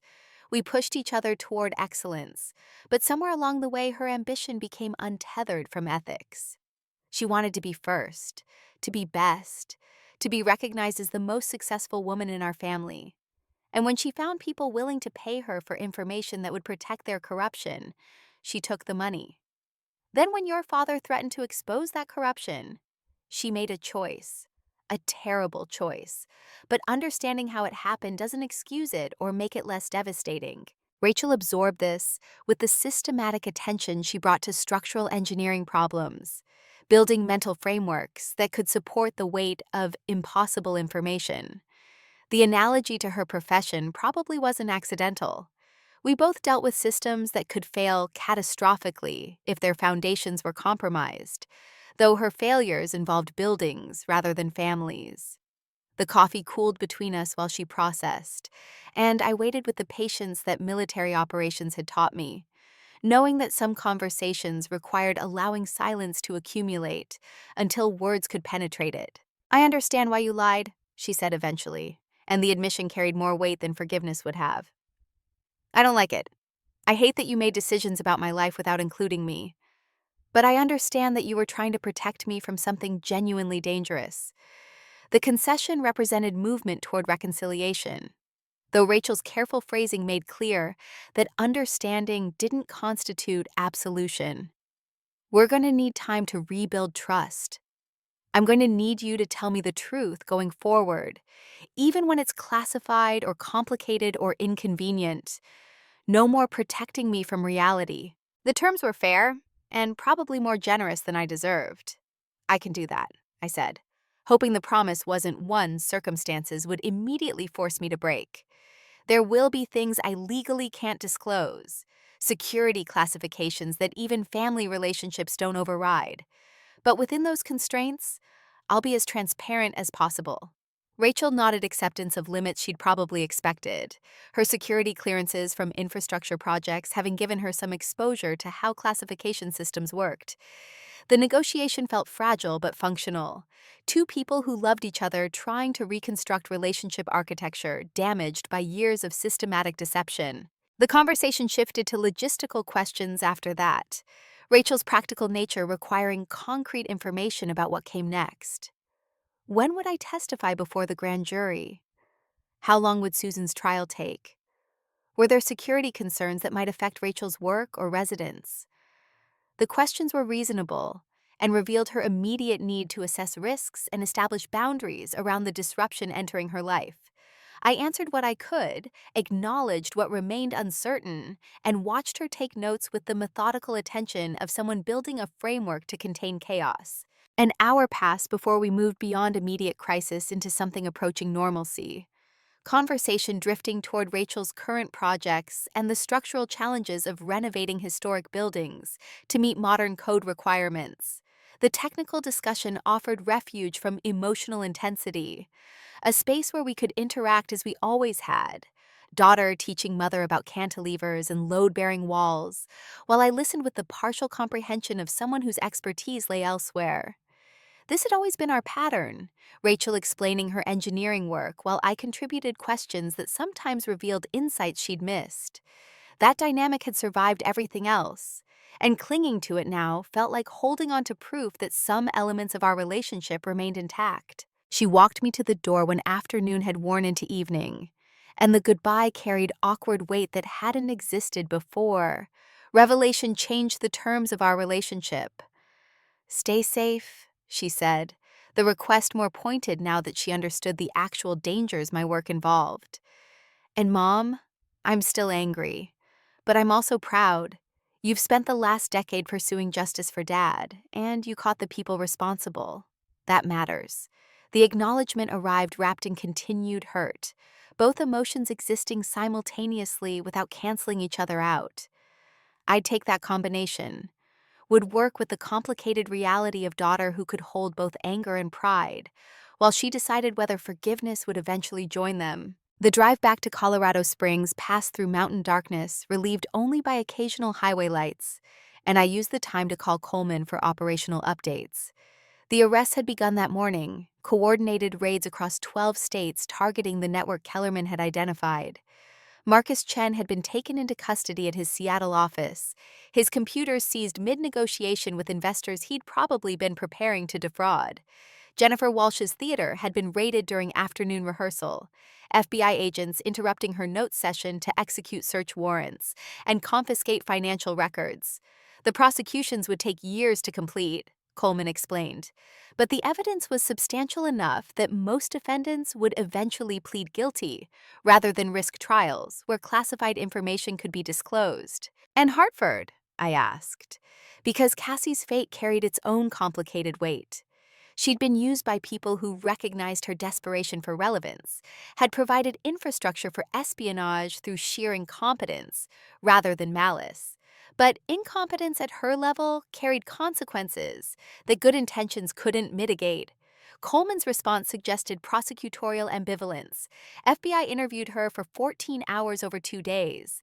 She claims complete ignorance, says Kellerman handled all technical aspects of the broadcast while she focused on content and presentation. Her story checks out so far. Bank records show no unusual deposits, communications show no discussion of anything classified. Best assessment is that she was genuinely clueless. Will she be charged? I asked, surprised by my own interest in the answer. Cassie had humiliated me publicly, had built her reunion show around my supposed failure, had demonstrated the same casual cruelty she'd perfected in high school. But she'd also been victimized in ways she didn't yet fully understand. Her boyfriend and several guests having exploited her narcissism to commit crimes she'd unknowingly facilitated. The distinction between malice and useful incompetence mattered legally, even if it didn't erase the damage she'd caused. Probably not criminally, Coleman said, but her career is finished. Every sponsor has dropped her show, the network canceled her contract, and she's facing multiple civil suits from people claiming she invaded their privacy by filming without proper consent. She'll be lucky to avoid bankruptcy, much less return to broadcasting.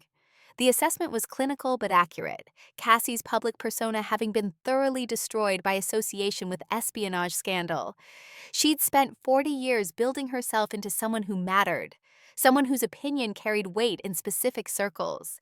3 days had reduced her to cautionary tale, proof that vanity without substance made people vulnerable to manipulation. Part of me wanted to feel satisfaction at her downfall, to enjoy the poetic justice of Cassie being humiliated exactly as she'd tried to humiliate me. But victory through her destruction felt hollow, less triumph than mutual devastation. We'd both survived Palmer High's particular brand of social warfare, had both spent decades trying to prove we'd transcended its judgments. Now we were both casualties of it.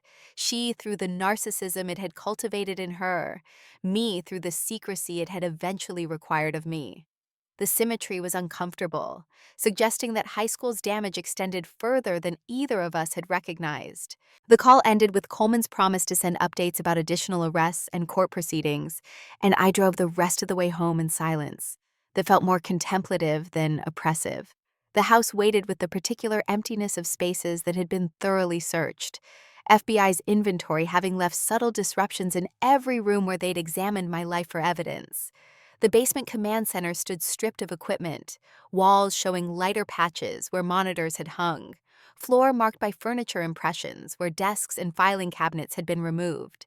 The space looked abandoned rather than merely empty, a reminder that the work I'd done here had been absorbed into institutional machinery that would continue without me. Sleep came eventually, exhaustion overriding the mental rehearsal of conversations and calculations that usually kept me awake.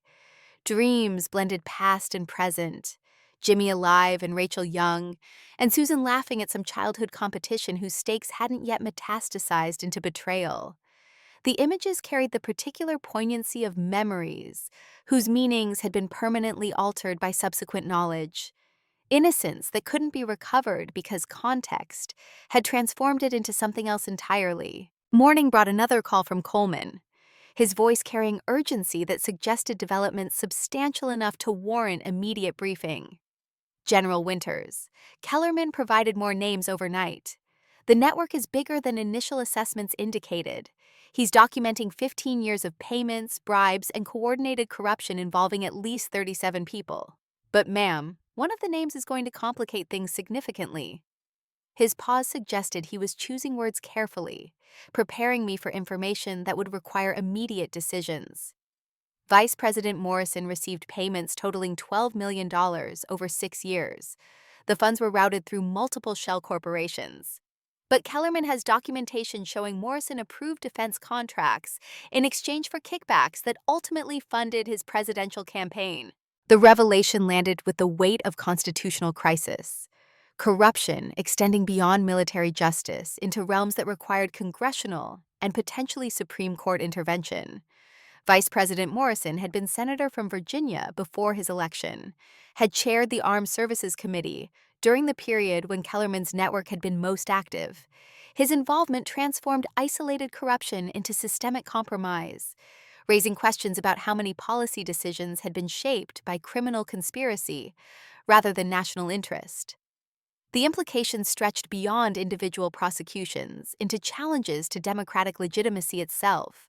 Does the president know? I asked, because that question determined whether we were dealing with contained crisis or executive branch catastrophe. Coleman's response suggested the situation remained fluid. We briefed the White House Chief of Staff this morning. President Hammond is being informed as we speak. The AG is coordinating with congressional leadership about how to proceed without triggering constitutional crisis. But, General, they're going to need your testimony. You're the one who built the initial case, who tracked this for 12 years. Your credibility matters to prosecution in ways that Kellerman's cooperation can't provide. The request was reasonable and career-defining, an opportunity to testify before Congress about corruption that reached the second highest office in American government.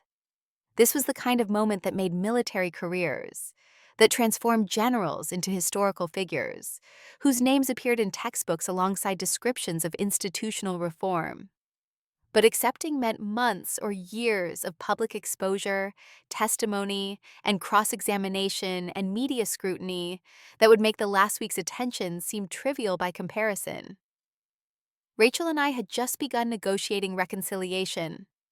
Extended congressional inquiry would test that fragile peace in ways neither of us could predict. I'll testify, I said, because ultimately the decision wasn't complicated despite its consequences.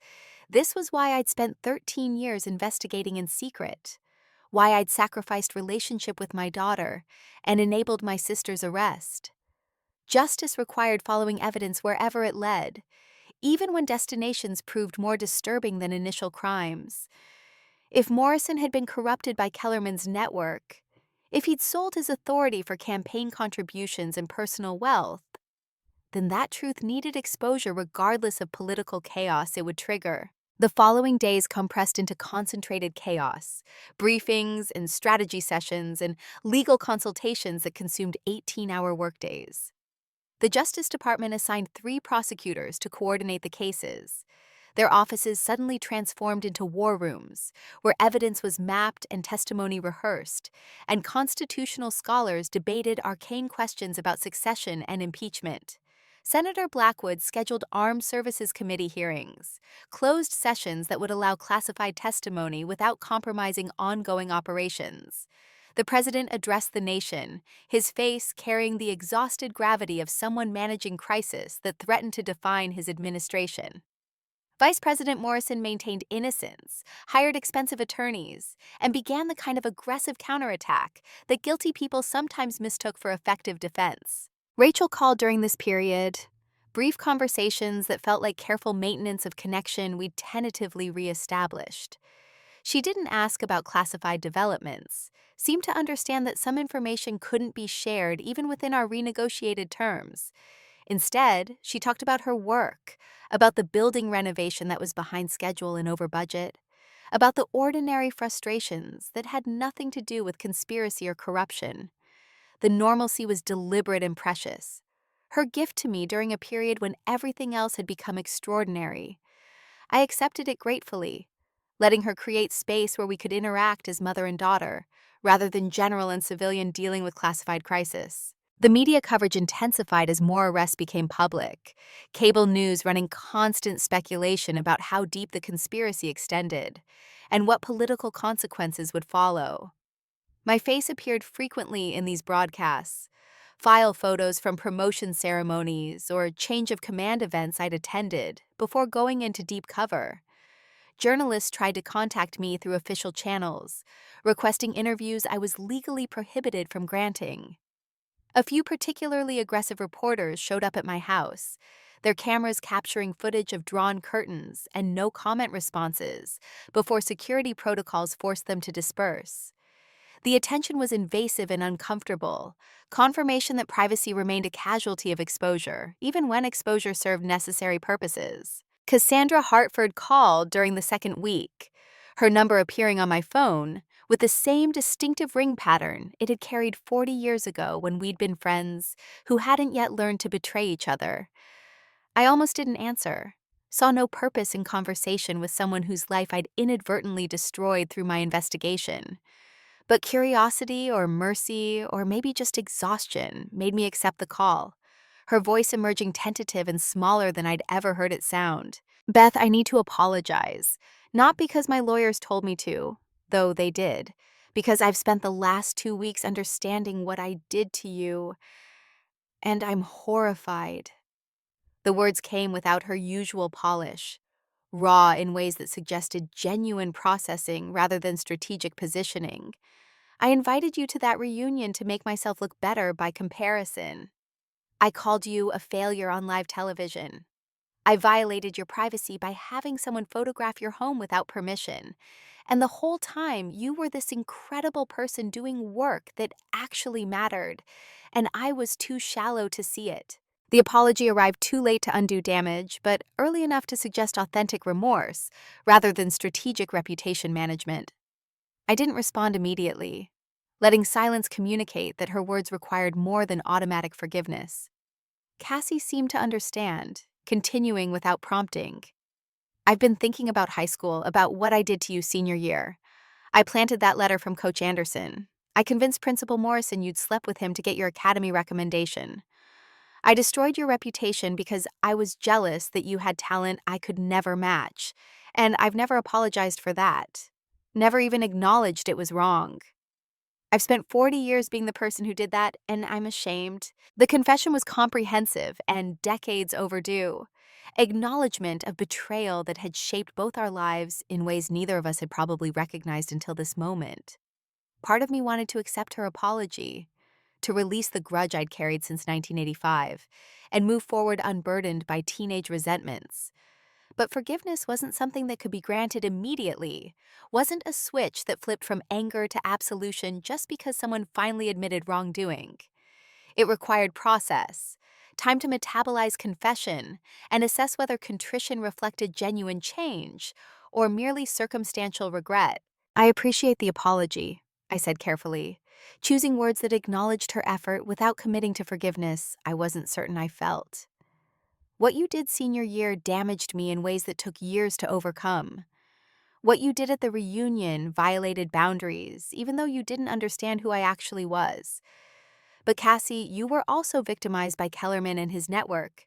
They used your show, your equipment, your reputation to commit crimes you never imagined.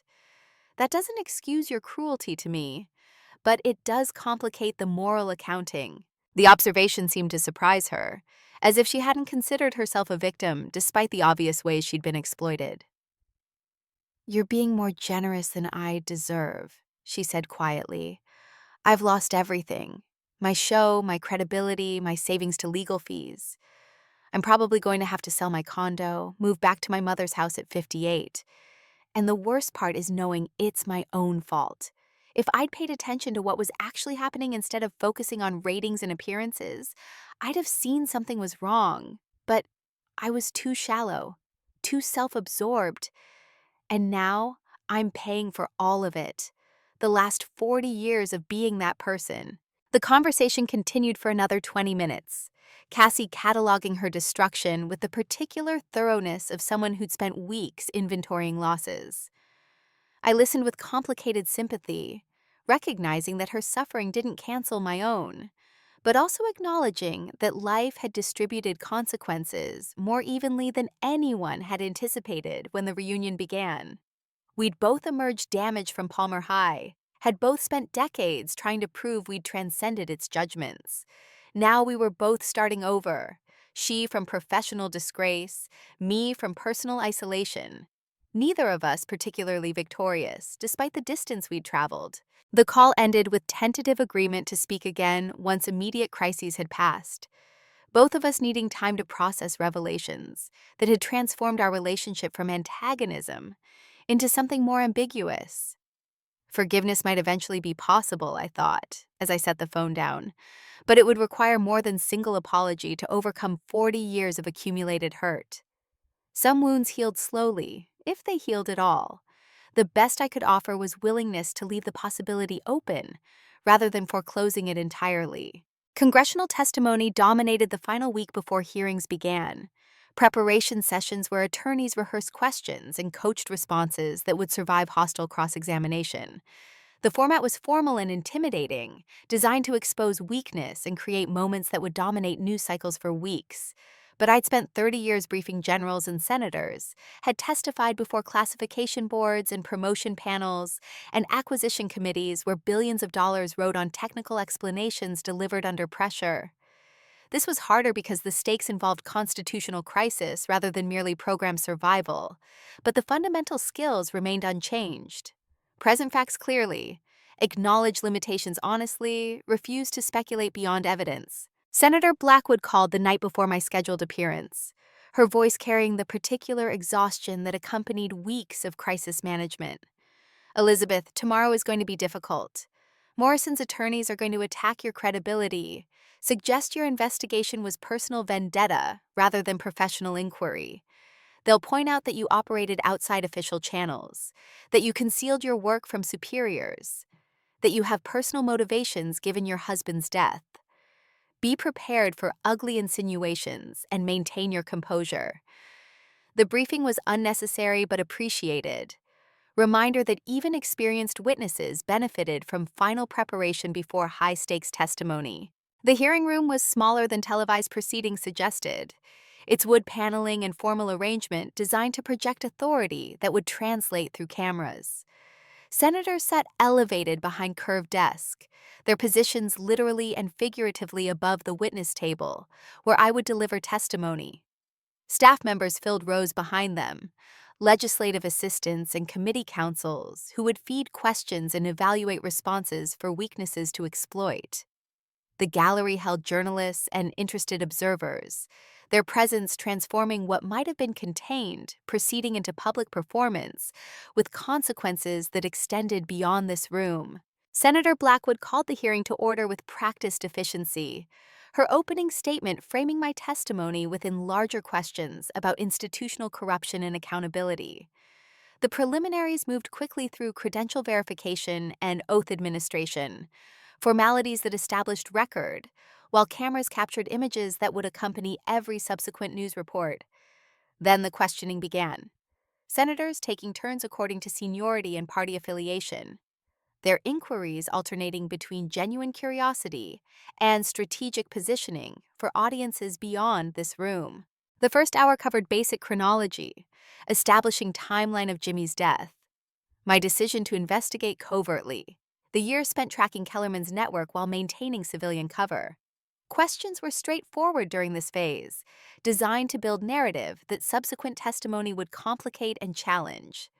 I answered with clinical precision, dates and facts delivered without emotional embellishment, letting evidence speak for itself rather than asking sympathy to supplement it. The discipline was conscious and necessary. Recognition that credibility required appearing dispassionate even when discussing matters that had consumed 13 years of my life. Senator Bradford from Virginia took different approach when his turn arrived, his questions carrying hostility that his opening pleasantries couldn't disguise. General Winters, you conducted unauthorized investigation lasting over a decade. You concealed your activities from superiors. You maintained false cover identity that involved systematic deception. His voice carried prosecutorial edge designed to suggest my investigation itself was criminal. Aren't these actions inconsistent with military honor and integrity? The attack was expected, but still required careful response, acknowledgement that my methods had been irregular without conceding they'd been improper. Senator, I operated with authorization from Senator Blackwood and her predecessors on this committee. The investigation was classified, not unauthorized. My cover identity was necessary to protect operational security, and my daughter's safety from people who'd already demonstrated willingness to murder witnesses. Every action I took was designed to advance legitimate investigation while minimizing risk to personnel and preserving evidence for eventual prosecution. The response was measured but firm, refusing to accept premise that investigating corruption somehow violated honor more than the corruption itself. Bradford pressed harder, questions becoming more pointed as he attempted to establish that personal vengeance, rather than professional duty, had motivated my work. Wasn't this investigation fundamentally about your husband's death? Weren't you trying to avenge him rather than serve justice? The distinction felt meaningless, but I understood his strategy. Framing my work as vendetta undermined its legitimacy, suggested emotional compromise that would taint evidence and poison prosecutions. The attack probably reflected Morrison's defensive strategy, his attorneys having identified me as vulnerable witness whose credibility determined case viability. My husband's murder was the catalyst for investigation, not its justification, I said, keeping voice level despite anger building underneath. Once I began examining circumstances of his death, I discovered systematic corruption involving dozens of people across 15 years. That corruption threatened national security, compromised military operations, and violated the trust essential to civilian control of armed forces. My personal stake in investigation doesn't invalidate evidence, doesn't excuse criminals, and doesn't make corruption any less catastrophic to institutional legitimacy. The response was longer than tactical wisdom suggested, but sometimes witnesses needed to push back against framing that distorted truth into something unrecognizable. The questioning continued for 3 more hours, senators alternating between support and attack depending on partisan alignment and institutional allegiance. Some clearly viewed me as hero exposing corruption that needed exposure. Others positioned me as rogue operator whose methods threatened established protocol. The divergent responses reflected deeper political divisions about what constituted appropriate oversight versus dangerous overreach, questions that extended far beyond my specific testimony into fundamental debates about power and accountability. When Senator Blackwood finally called recess, I felt exhausted in ways that combat operations had never produced, drained by hours of careful response and strategic restraint. Coleman met me in hallway outside hearing room, his expression suggesting pride complicated by concern. "You did well, ma'am. Held your ground. Didn't get rattled by Bradford's attacks. But Morrison's team is going to use today's testimony to argue the investigation was tainted by personal bias. We'll need to supplement your credibility with additional evidence that doesn't depend on your character assessment." The tactical analysis was sound. Recognition that corroboration mattered more than individual witness regardless of their rank or experience. The testimony consumed 3 more days, each session building on previous foundation while introducing new dimensions of evidence. Kellerman appeared via secure video link from pretrial detention, his cooperation obvious in ways that undermined whatever sympathy he might have hoped to generate. Financial experts presented analysis showing money flows from defense contractors through shell corporations to Morrison's campaign and personal accounts. Intelligence analysts described operational compromises resulting from leaked information, missions endangered, and personnel at risk because corrupt officials had sold access to classified systems. The accumulation was damning, evidence so comprehensive that Morrison's guilt became difficult to dispute regardless of partisan loyalty. Rachel attended the final day of testimony, sitting in gallery where I could see her during breaks. Her presence was statement and support, public demonstration that our relationship had survived Revelation's damage even if repair remained incomplete. She didn't speak to journalists who tried to interview her, maintained dignified silence that protected her privacy while allowing cameras to capture her presence. That balance was characteristically her, civil engineer's precision applied to personal crisis, creating structure that could support weight without collapsing under pressure. The hearings concluded with Senator Blackwood's summary statement, her words carefully calibrated to suggest findings without preempting Justice Department's eventual prosecutorial decisions. "This committee has heard compelling evidence of corruption extending to highest levels of government," she said, her voice carrying weight of someone who'd spent 40 years in Senate and understood implications of what we'd discovered. The testimony provided by General Winters and corroborated by financial records, communications intercepts, and cooperating witnesses demonstrates systematic betrayal of public trust. The individuals responsible will face justice, and this institution will implement reforms to prevent future occurrence of such catastrophic corruption. The words were measured and formal, but underneath them lay promise that consequences would follow evidence, regardless of political discomfort they provoked. The immediate aftermath brought media circus that transformed my testimony into dozens of different narratives, depending on editorial perspective. Some outlets framed me as whistleblower hero exposing corruption at personal cost. Others positioned me as grieving widow, whose judgment had been compromised by loss and desire for vengeance. The interpretations often revealed more about their sources than about actual events. Different political constituencies extracting different meanings from the same testimony. I avoided reading most coverage, understood that public perception was beyond my control, and attempting to manage it would only consume energy better directed elsewhere. Rachel and I had dinner that evening at a quiet restaurant near her apartment, our first meal together since revelations had fractured relationship. The conversation stayed carefully neutral during food, both of us avoiding topics that might trigger conflict we weren't ready to navigate. But over coffee, she reached across the table and took my hand with gesture that carried more meaning than any words could communicate. "I'm proud of you," she said simply. "What you did took incredible courage and dedication. I'm still processing the lying, still figuring out how to trust you again. But Mom, you changed history. You exposed corruption that could have continued for decades. That matters more than my hurt feelings." The assessment was generous and probably more forgiving than circumstances justified, but I accepted it gratefully. Some gifts shouldn't be interrogated for adequacy or deservedness, should simply be received with gratitude that they'd been offered at all. Rachel's willingness to rebuild suggested resilience I'd hoped she'd inherited from Jimmy, capacity to absorb damage without being destroyed by it, to process betrayal without letting it define future relationships. We'd need time to fully repair what secrecy had fractured, but time was a resource I finally had after 13 years of operating under constant temporal pressure. The drive home that night passed through darkness that felt less oppressive than contemplative. Space for reflection without immediate crisis demanding attention. The investigation was effectively complete, Kellerman's cooperation having provided evidence that would sustain prosecutions for years. Morrison faced impeachment inquiry that would probably consume the rest of his term. Susan awaited trial on charges carrying mandatory life sentences. Marcus Chen and 23 other conspirators were detained pending their own prosecutions.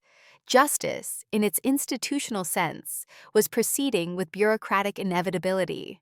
But personal justice remained more complicated, less susceptible to courts and formal procedure. Rachel and I were rebuilding relationship, but trust once broken required patient reconstruction that couldn't be rushed. Cassie had apologized, but forgiveness required more processing than single conversation could provide. Jimmy remained dead regardless of prosecutions, his loss permanent in ways that convictions couldn't repair. The victories felt real, but incomplete. Proof that exposing corruption and punishing criminals didn't fully restore what betrayal had destroyed.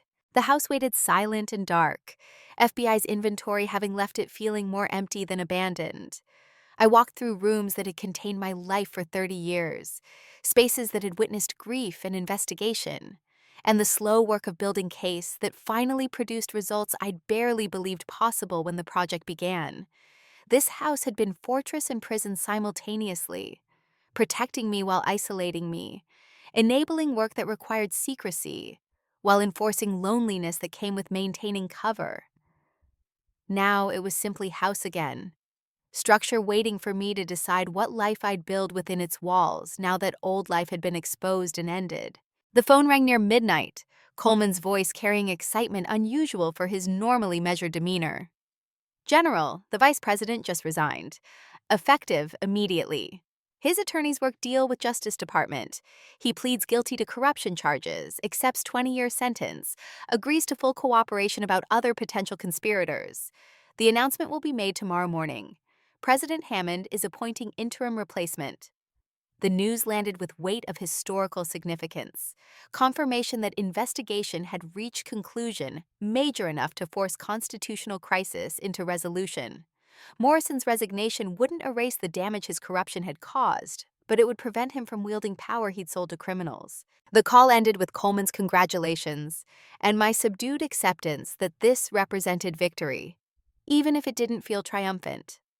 I'd spent 13 years pursuing this outcome, had sacrificed relationship with my daughter, and enabled my sister's arrest, and lived with constant stress of maintaining dual identities.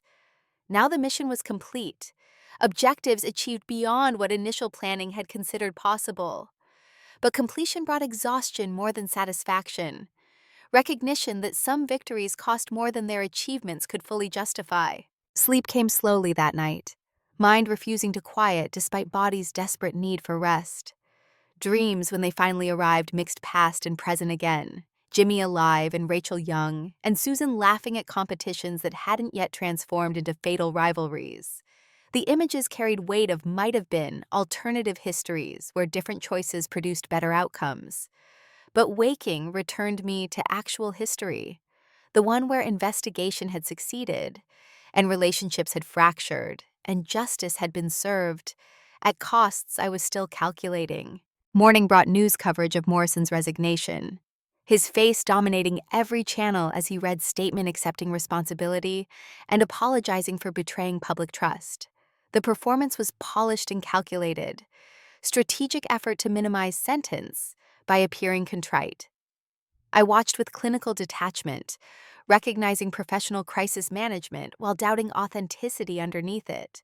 Morrison had spent 6 years taking bribes while serving as vice president. Whatever regret he now performed for cameras probably had more to do with consequences than with genuine moral awakening. Rachel texted during coverage, "We did it. You and Dad, justice for him." The message was brief, but carried weight of closure she'd needed as much as I had. Jimmy's death had shaped her entire adult life, defined her relationship with her mother, created absence that no achievement could fill. Now at least there was explanation, accounting that transformed random tragedy into crime that had been investigated and prosecuted. The distinction probably mattered more than I'd recognized. Difference between meaningless loss and injustice that had been answered. The final text of that morning came from number I didn't recognize.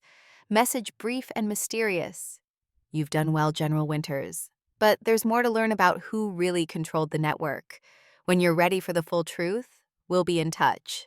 The message carried implications that suggested investigation wasn't as complete as Justice Department believed, that deeper layers remained hidden beneath conspirators we'd already exposed. The anonymous source, the encrypted file about Morrison's corruption, the hints of higher powers orchestrating everything. All of it pointed toward something larger than I'd uncovered. Conspiracy within conspiracy that extended beyond defense contractors and corrupt officials into territory I couldn't yet map. I forwarded the message to Coleman with brief note. Thoughts?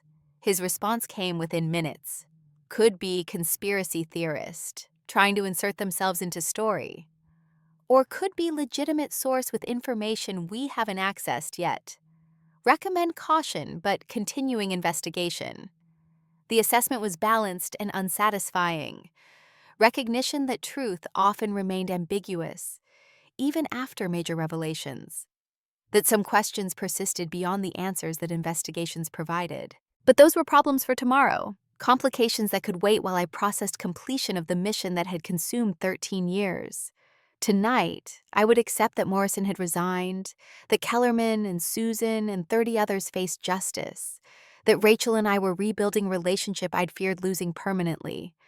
Those victories weren't everything I'd hoped for when this investigation began, but they were substantial enough to matter, significant enough to justify the costs they'd required. The house settled into evening quiet, ordinary sounds of plumbing and foundation marking time, in ways that suggested life continuing despite crisis and revelation. In the basement where Command Center had been, empty walls bore witness to work that had been completed and absorbed into official channels. The monitors were gone, the files inventoried, the evidence cataloged for trials that would unfold over coming years. But the purpose that had filled this space remained. Jimmy's voice still audible in memory, even if equipment no longer transmitted it. "If something happens to me, you'll know where to look," he'd said in final encrypted message sent 3 days before his death. I'd spent 13 years looking, following trails he'd begun documenting and extending investigation beyond what he'd lived long enough to discover. Now I'd found them, exposed them, delivered them to justice that would exact consequences he'd been denied the opportunity to witness. The work was complete, in ways that mattered legally and institutionally. But personally, completion felt more ambiguous, less definitive than formal closure usually promised. Rachel and I were rebuilding, but repair required ongoing work that single dinner couldn't accomplish. Cassie had apologized, but forgiveness demanded processing that would take longer than her crisis had lasted. Susan awaited trial that would probably consume years before final sentencing.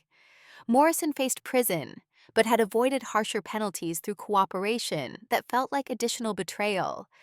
Justice had been achieved in institutional sense, but the personal accounting remained unfinished, still accumulating interest on debts that would take lifetimes to fully satisfy. The encrypted phone vibrated at 0300, dragging me from sleep that had been shallow and fragmented anyway. Coleman's voice carried the particular tension that preceded information requiring immediate, secure communication, his words clipped and precise in ways that eliminated pleasantries. "General, we've traced the anonymous message you received. It originated from inside the Pentagon, specifically from an office in the E-Ring reserved for Deputy Secretaries of Defense. Whoever sent it has access to systems that should be impossible to breach without leaving forensic traces. This is sophisticated beyond anything Kellerman's network demonstrated. The revelation landed with implications that extended beyond technical capability into questions about institutional compromise at levels I'd assumed remained secure.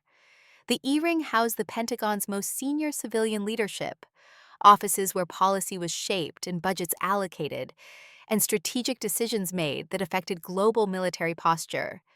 Someone in that rarefied space had accessed my contact information, sent encrypted warnings about conspiracies deeper than what we'd exposed, and done it with technical proficiency, suggesting either extensive training or access to resources that shouldn't exist outside intelligence community's most classified programs. I was already moving while Coleman continued his briefing, pulling on clothes and checking the secure laptop that had replaced my basement command center's equipment. "Do we have any indication of which deputy secretary's office?" I asked, knowing that narrowing the source mattered less than understanding motivation. Why would someone at that level want me investigating further? If they had information about deeper conspiracy, why not bring it to Justice Department or Senate oversight? The questions contained their own partial answers. Suggestions that official channels had been compromised, or that whoever sent the message didn't trust institutional mechanisms to handle what they knew. "That's what concerns me," Coleman replied, his voice carrying the weight of someone who'd spent the night analyzing exactly these questions. "If this source is legitimate, if there really is another layer to the conspiracy that we haven't uncovered, then they're either whistleblower afraid to come forward officially, or they're player trying to manipulate investigation for purposes we don't understand yet. Either possibility is dangerous. We need to proceed with extreme caution." The tactical advice was sound, but it didn't address the fundamental question that the message had raised.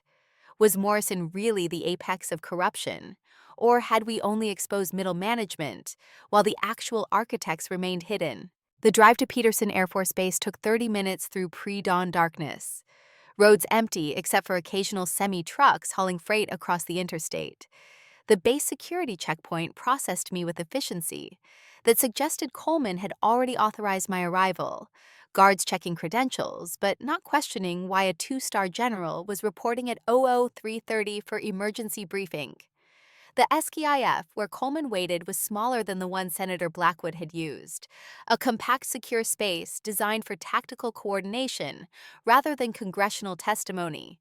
3 additional analysts I didn't recognize occupied workstations, their screens displaying data streams that required clearances I suspected exceeded my own. Coleman gestured toward a chair before pulling up files on the central display screen.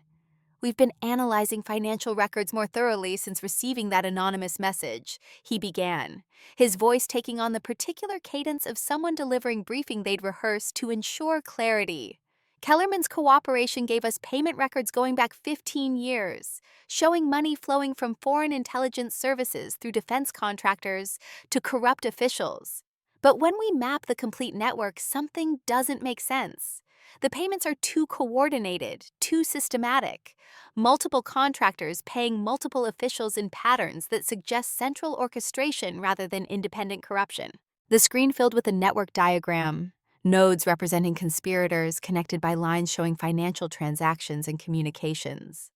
The structure was immediately recognizable to anyone with intelligence training. This wasn't organic corruption, where individual actors pursued separate interests. This was an operation, carefully designed and professionally executed, with architecture suggesting someone with strategic vision had built it deliberately. The contractors were conduits, the officials were assets, and Morrison had been handler rather than architect.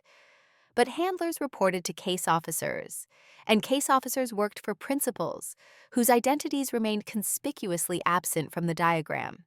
Who benefits? I asked, applying the analytical framework that had structured decades of intelligence work. Kellerman and his fellow contractors made money, but not enough to justify the operational risk they accepted. Morrison got campaign funds and personal wealth, but his political ambitions were domestic rather than foreign. The officials who took bribes advanced their careers, but none of them seemed to be making strategic decisions that would serve a hostile power's interests. So who was actually benefiting from this network? What was the point beyond simple corruption? One of the analysts, a captain whose name badge read Martinez, rotated his screen toward us. "Sir, ma'am, we've been analyzing the operational intelligence that was compromised through leaked information. Satellite positions, UAV capabilities, communications protocols, all of it valuable to adversaries. But when we map what was leaked against what could have been leaked, there's a pattern.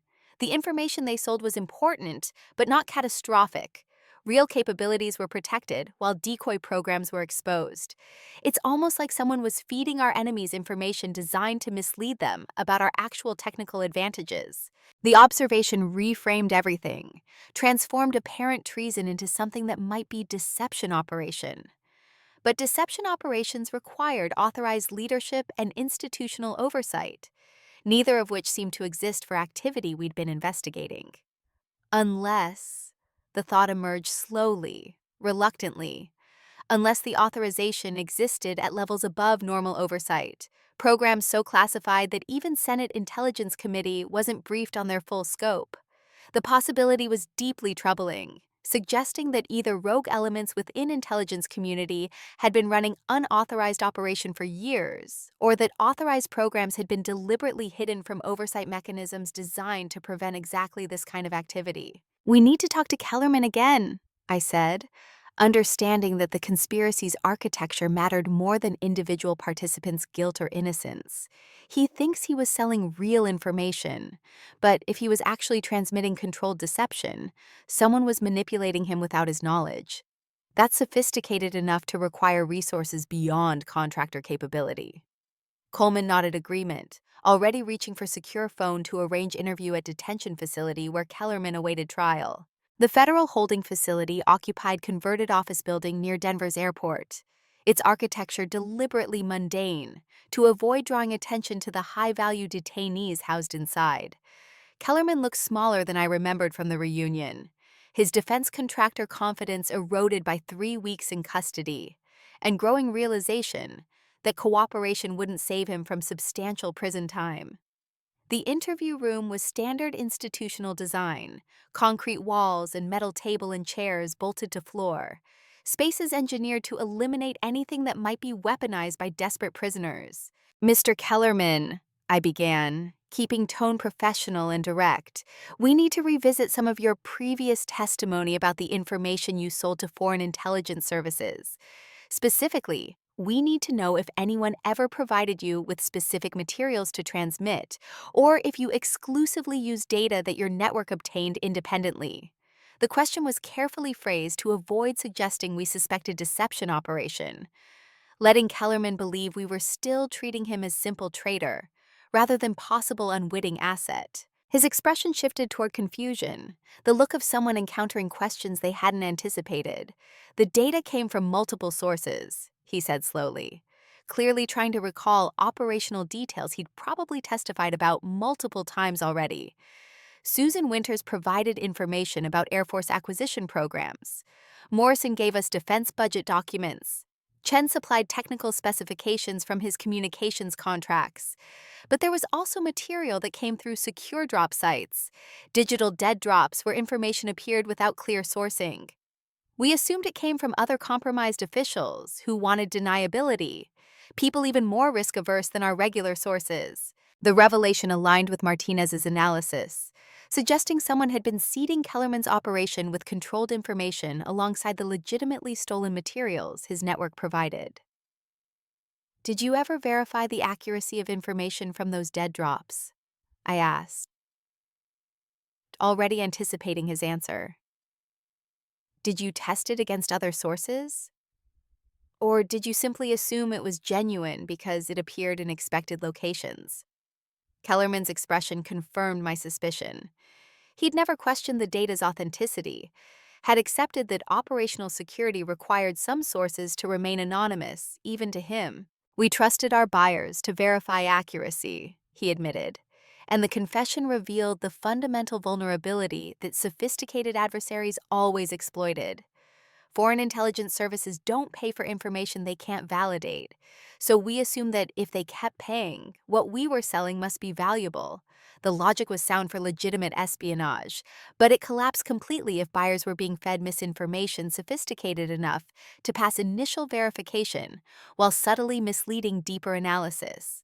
This was classic intelligence tradecraft elevated to strategic deception, and it required resources and planning that suggested state-level operation rather than criminal conspiracy. The interview continued for another 90 minutes, Kellerman providing details about dead drop locations and communication protocols and payment mechanisms that all pointed toward professional intelligence operation, disguised as corruption network.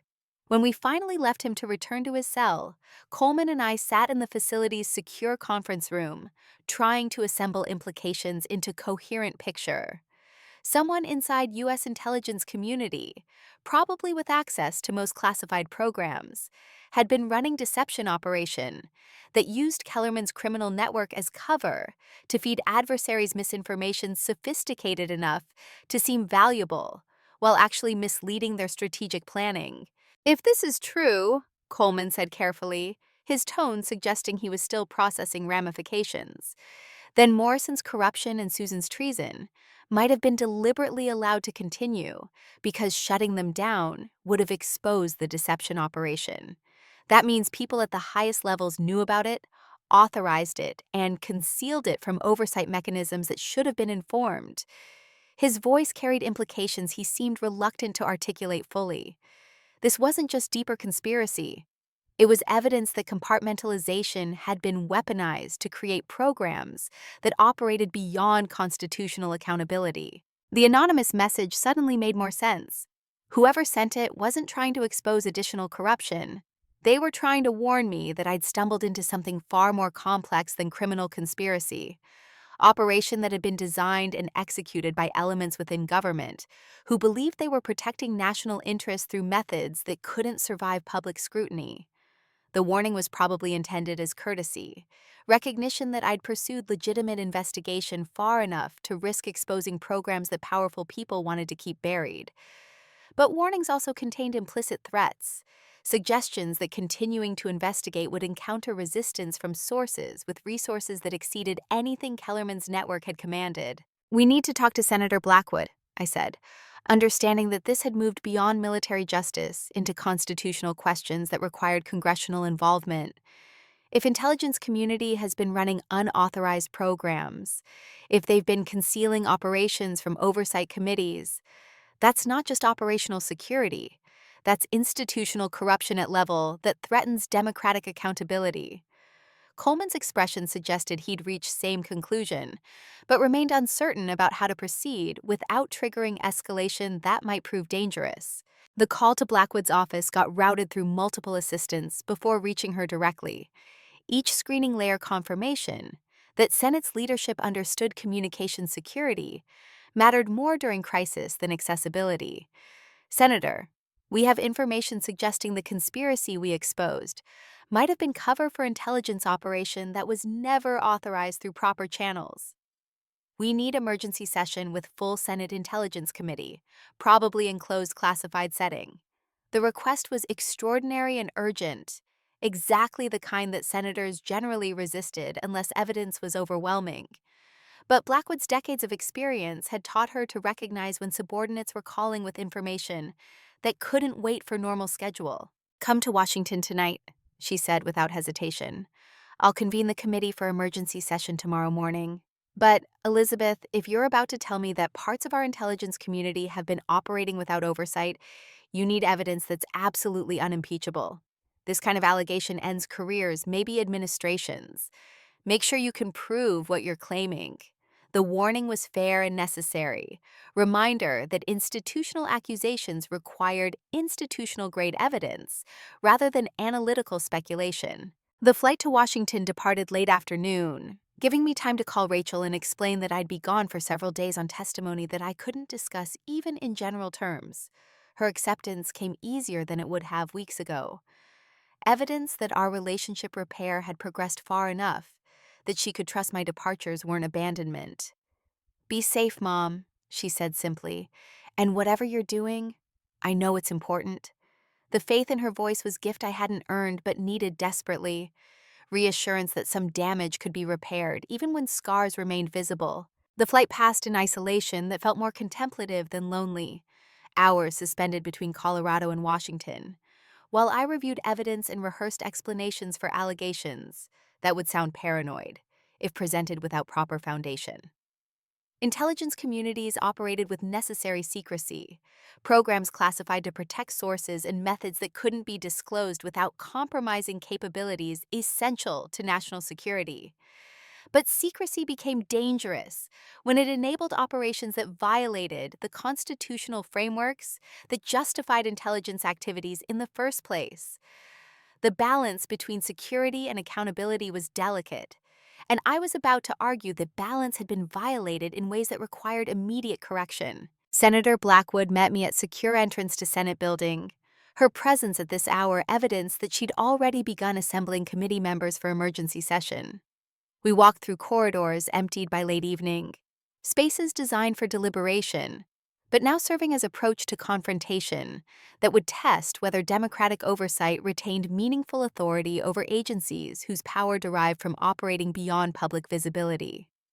The SCIF configured for committee sessions was larger than tactical facilities I'd worked in, its technology capable of handling evidence at highest classification levels, while maintaining security protocols that prevented unauthorized disclosure. The committee members who'd assembled on 12 hours' notice represented both parties and multiple perspectives on intelligence oversight, their presence confirmation that whatever divisions existed between them, they shared institutional commitment to ensuring agencies remained accountable to elected representatives.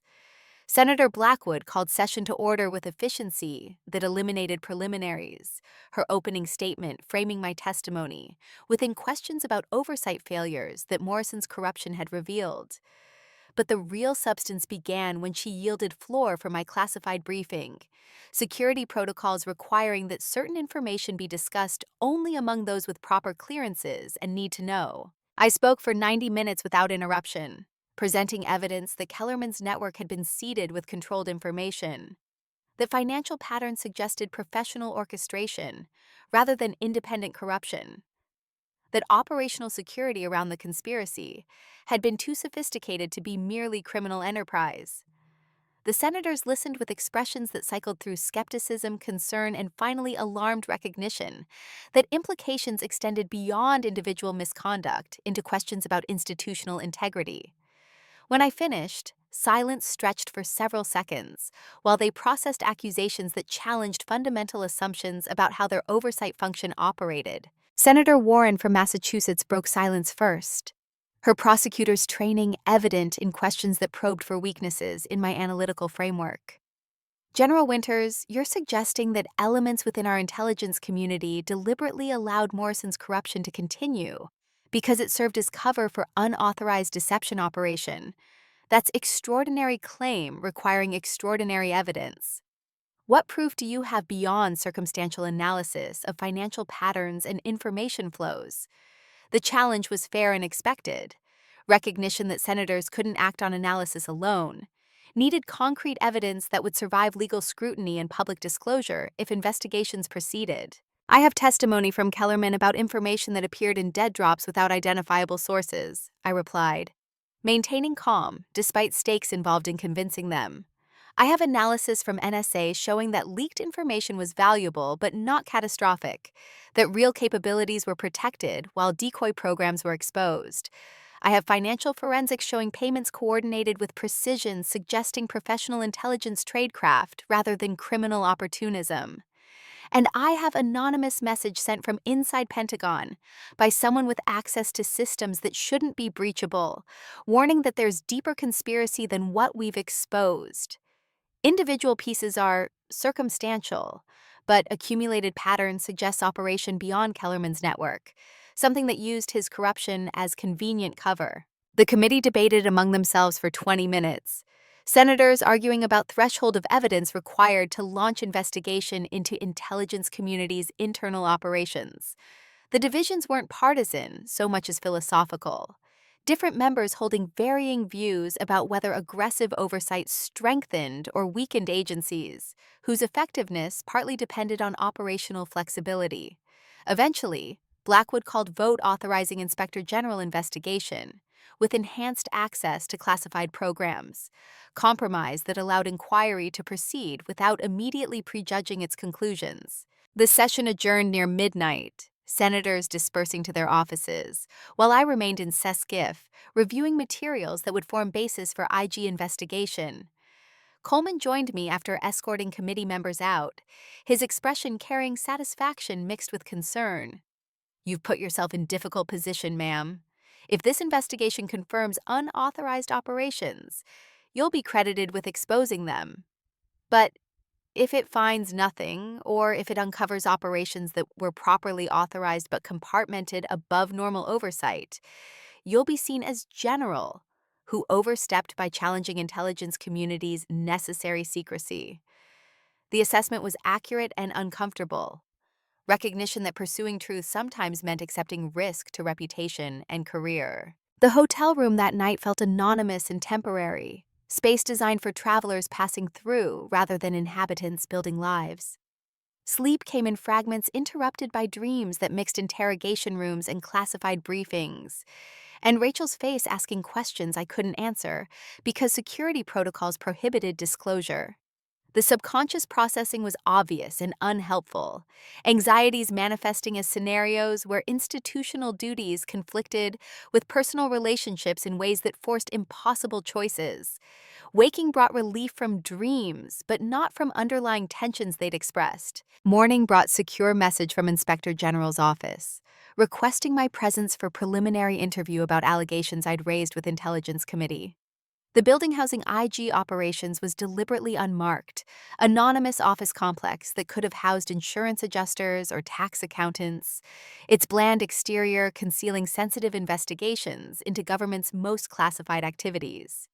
The IG himself, a former prosecutor named Richardson with 30 years' experience investigating misconduct across multiple agencies, conducted interview with methodical attention that suggested he took allegations seriously while maintaining appropriate skepticism about conclusions not yet supported by completed investigation. "General Winters," he began after preliminary courtesies were satisfied, "your testimony to Senate Intelligence Committee raises profound questions about whether oversight mechanisms function as designed.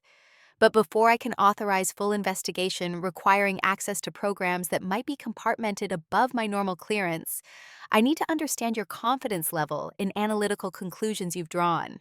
Is it possible you're seeing patterns that don't actually represent coordinated operation? That what appears to be professional orchestration is actually coincidence or confirmation bias affecting your interpretation of ambiguous evidence?" The question was professionally appropriate and personally challenging. asking me to assess my own potential biases in situation where personal investment in investigation might distort objective analysis. I've considered that possibility extensively, I replied, keeping tone measured despite defensiveness. I felt its suggestion my conclusions might reflect flawed reasoning. My husband's murder initially motivated this investigation, which creates obvious risk that desire for meaningful explanation might lead me to see conspiracy where simpler corruption exists. But, sir, I've spent 30 years doing intelligence analysis. I know the difference between pattern and wishful thinking. The coordination here is too precise, the operational security too sophisticated, the strategic deception too successful to be merely criminal enterprise. Someone with professional training and substantial resources designed this operation, and that someone had access to classified information that Kellerman's network couldn't have obtained independently. Richardson listened without interrupting, taking notes in precise handwriting that suggested he was building case file rather than conducting preliminary interview. When I finished, he asked follow-up questions that demonstrated he'd already begun investigating independently, had accessed financial records and communications logs that weren't included in materials I'd provided to Senate committee. His questions revealed knowledge that both reassured and concerned me. Reassured because it confirmed IG was taking allegations seriously enough to invest significant resources. Concerned because extent of his existing investigation suggested he'd been examining these issues before I'd raised them formally, perhaps in response to same anonymous warning I'd received. We spoke for 3 hours, my testimony expanding to cover not just evidence I'd gathered, but methodology I'd used to analyze it. Analytical frameworks that shaped conclusions and alternative explanations I'd considered before settling on interpretation I'd presented to committee. Richardson's questions probed for weaknesses and biases with relentless professionalism, testing whether my conclusions would survive hostile examination by adversaries who'd want to dismiss them as conspiracy theory or flawed analysis. By the time interview concluded, I felt simultaneously confident that I'd built solid case and exhausted by intellectual rigor required to defend every analytical step. The afternoon brought unexpected call from number I didn't recognize. Woman's voice filtered through encryption that distorted it beyond recognition. General Winters, I was the one who sent you the anonymous message. We need to meet. What you've uncovered is accurate but incomplete, and there are aspects of this operation you need to understand before investigation proceeds further. Otherwise, you risk exposing programs that actually serve legitimate national security interests, even if methods used were legally questionable. The invitation was both intriguing and concerning. Opportunity to gain information balanced against possibility. This was an attempt to manipulate investigation or gather intelligence about what we discovered. I'm willing to meet, I replied carefully, but it needs to be in secure location with appropriate safeguards. I'm not walking into a situation where I could be compromised or where conversation could be used against investigation. The voice on other end expressed what might have been amusement, though encryption made emotional tone difficult to assess. Fair enough, General. Arlington Cemetery, Grant Memorial, tomorrow at 1400 hours. Public location, multiple witnesses, no possibility of compromising situation. Bring whoever you need for security, but understand that if you bring official recording equipment or attempt to identify me beyond what I choose to reveal, this conversation ends immediately. Coleman's reaction to the proposed meeting was predictably negative. His tactical assessment focused on vulnerabilities inherent in meeting unidentified source who might be hostile actor attempting to compromise investigation.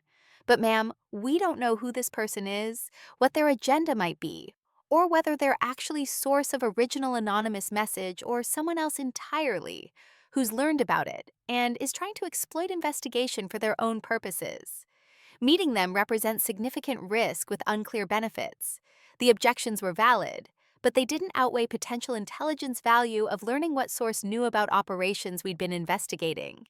The cemetery was appropriately solemn the following afternoon, its grounds filled with history and sacrifice that provided sobering context for meeting about operations that had compromised institutional integrity while claiming to serve national interests. The Grant Memorial stood isolated from main visitor paths, its classical design providing clear sightlines that satisfied Coleman's security requirements while meeting sources' demand for public location.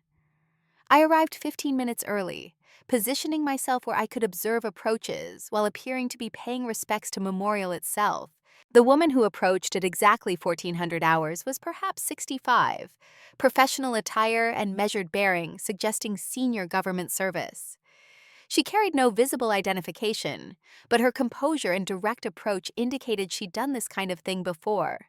That meeting intelligence officers in public locations to discuss classified matters was familiar rather than novel experience. General Winters, her voice unfiltered now, but still carefully modulated to avoid carrying beyond immediate conversation distance. Thank you for meeting me. I know this is irregular, but circumstances require irregular approaches. Who are you? I asked, keeping question direct rather than hostile. And what do you know about operations that Kellerman's network was being used to cover? She studied me for a moment before responding. Assessment that suggested she was deciding how much to reveal based on reading of my character and trustworthiness. My name is Catherine Mills. I'm Deputy Director for Operations at CIA, though that position isn't publicly acknowledged and won't be confirmed if you inquire through official channels. I've been running the deception operation you've discovered, and I need to explain why it was necessary before your investigation destroys programs that have prevented 3 major terrorist attacks and provided intelligence that avoided potential military conflict with 2 hostile powers. The revelation landed with weight of confirmation mixed with new complexity. Catherine Mills, if that was actually her name, wasn't anonymous whistleblower or concerned insider trying to protect democratic oversight. She was operational commander, acknowledging program's existence while attempting to justify it through appeal to security benefits that couldn't be disclosed publicly. The conversation had just become infinitely more complicated, requiring me to balance my commitment to institutional accountability against possibility that programs I'd been investigating actually served legitimate purposes that secrecy had been designed to protect. So Morrison's corruption was real, I said, working through implications of what she'd just confirmed. Susan's treason was genuine. Kellerman was actually selling information to hostile powers, but you were seeding his network with controlled information, using their criminal conspiracy as cover to feed adversaries misinformation that served our strategic deception goals. Mills nodded confirmation, her expression suggesting relief that I'd grasped situation quickly enough to allow substantive discussion, rather than requiring lengthy explanation of operational basics. Correct, she said. We identified Kellerman's network in 2010, shortly after it began operations.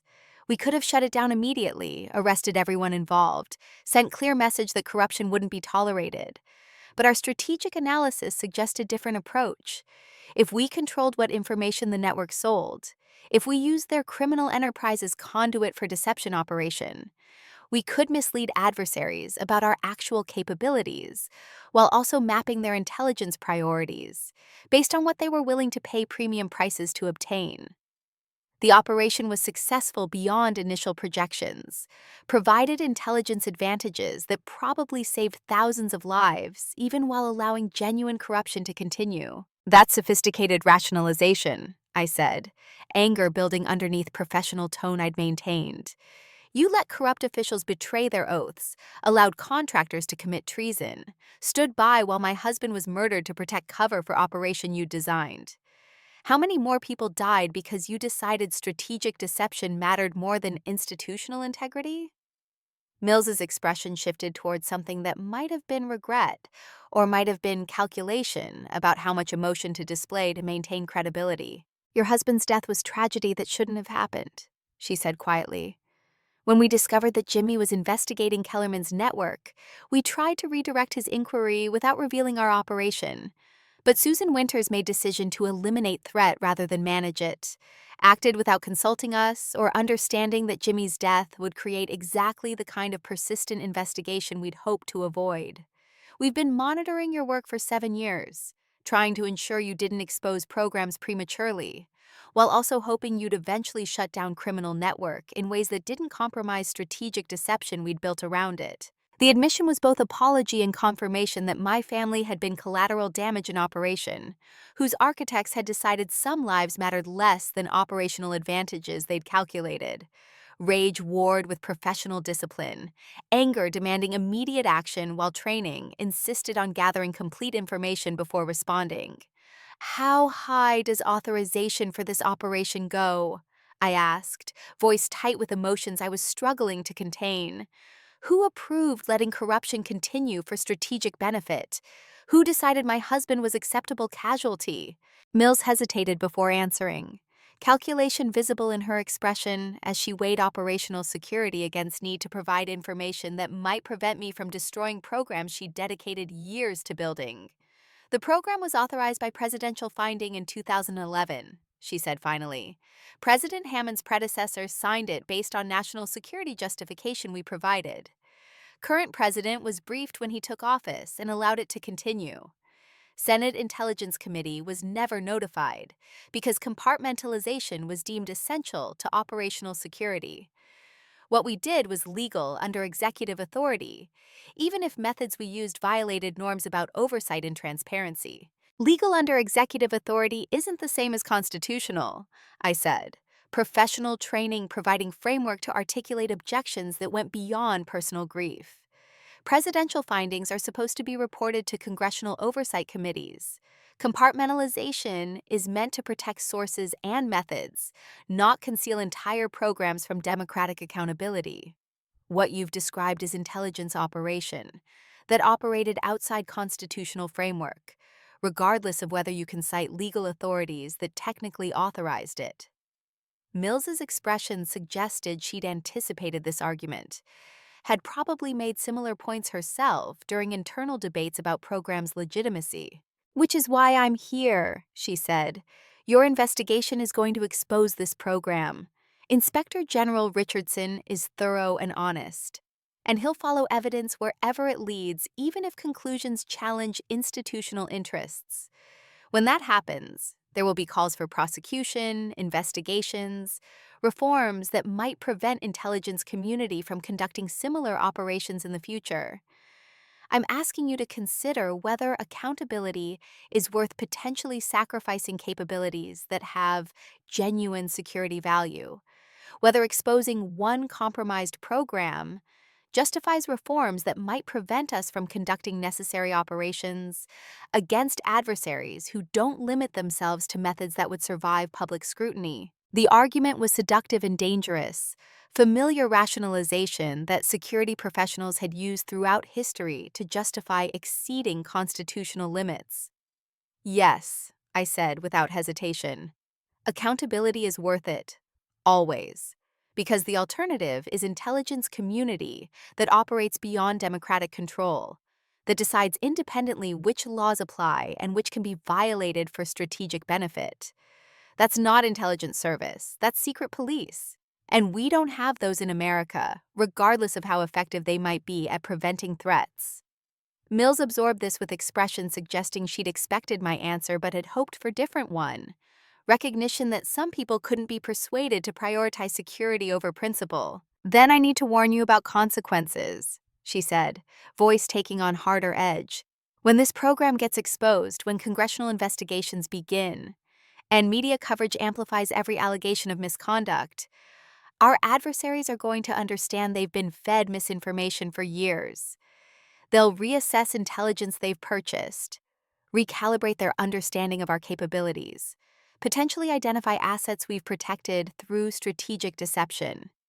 The exposure will eliminate advantages we've built and possibly endanger personnel whose safety depended on adversaries believing lies we fed them.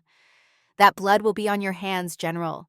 However righteous your commitment to accountability, you'll bear responsibility for consequences that follow. The threat was clear and probably accurate.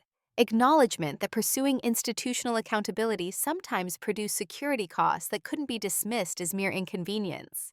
But accepting Mills's logic meant accepting that democracy was luxury we couldn't afford when confronting adversaries who didn't share our limitations, that constitutional governance should be suspended whenever security professionals determined threats were serious enough to justify extra legal methods. That path led nowhere good. history having demonstrated repeatedly that intelligence services without effective oversight eventually became threats to the societies they were meant to protect. I accept that responsibility, I said, and I'll live with consequences. But Ms. Mills, or whoever you actually are, understand this. I spent 7 years investigating conspiracy that murdered my husband and corrupted dozens of officials. I exposed network that reached the vice president. I arrested my own sister. I sacrificed relationship with my daughter to pursue this investigation. I didn't do all that to stop halfway because someone claims their illegal program serves national security. If your operation can't survive democratic oversight, then it shouldn't exist. Full stop. Mills studied me for several more seconds before nodding slowly.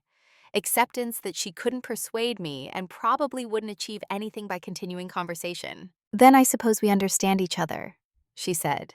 The IG investigation will proceed, my program will be exposed, and we'll all deal with aftermath.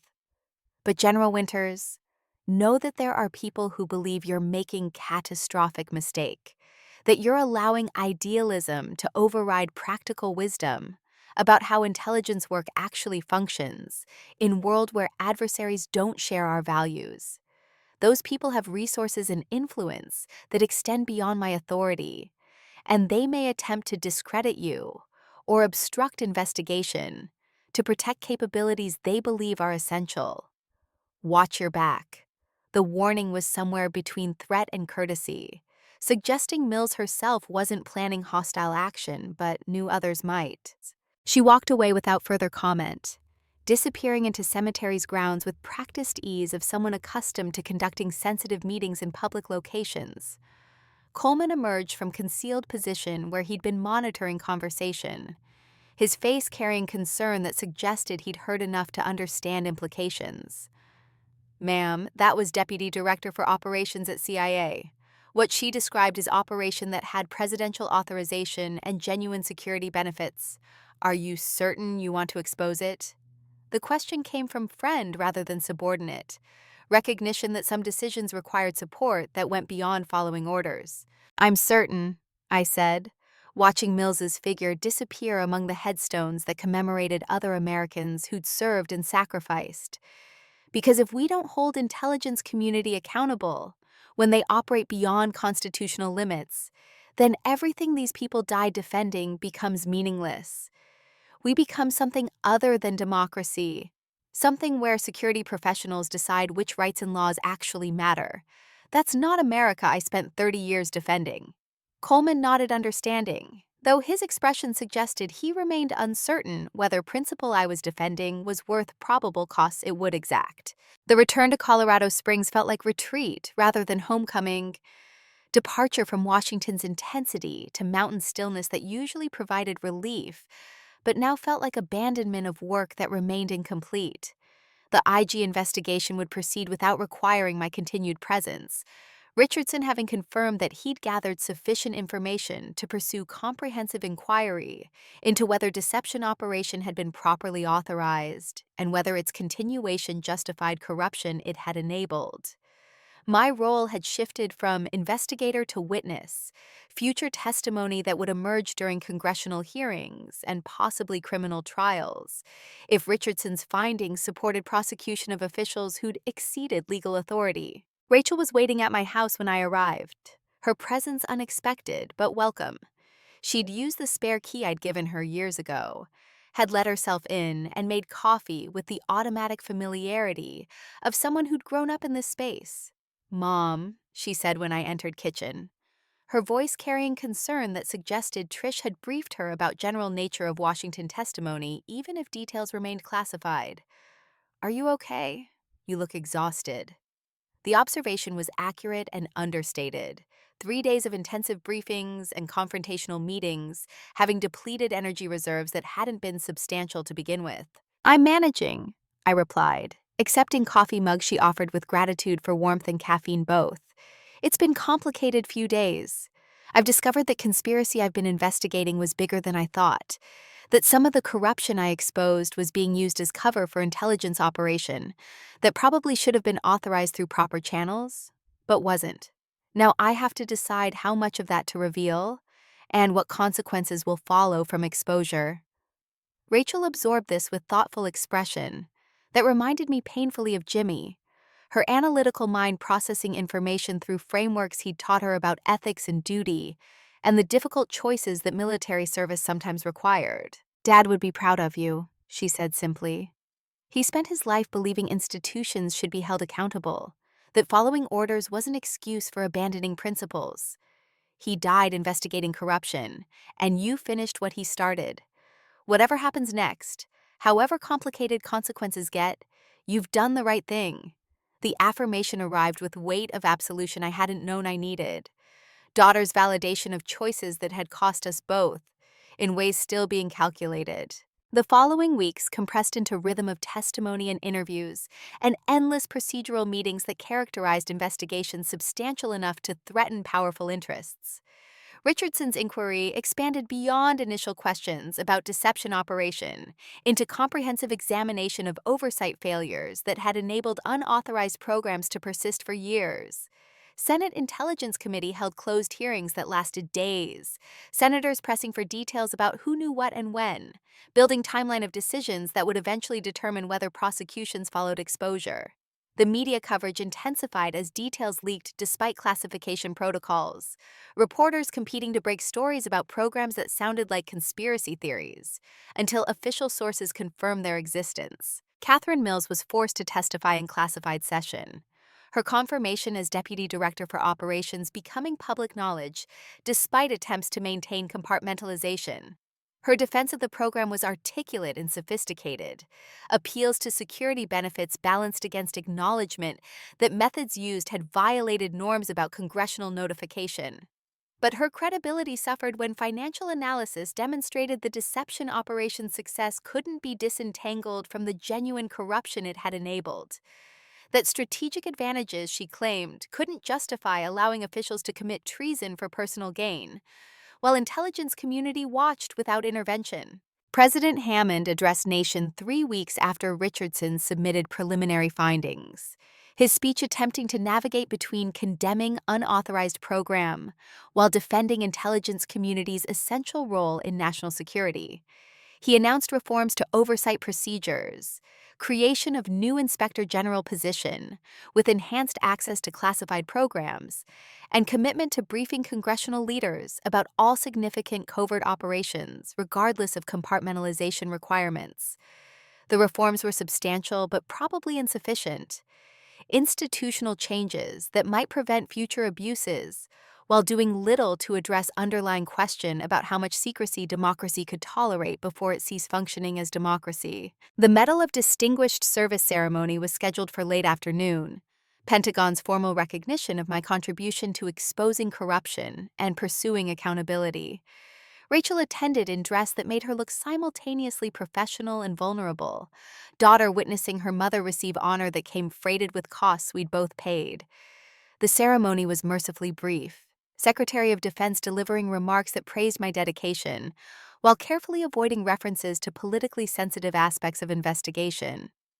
The medal itself was substantial, its weight suggesting symbolic heft intended to match significance of actions it commemorated. "General Winters," the secretary said during presentation, "your investigation exposed corruption that compromised national security and violated public trust. Your commitment to accountability, pursued at significant personal cost, exemplifies the highest traditions of military service. This nation is grateful for your sacrifice and dedication."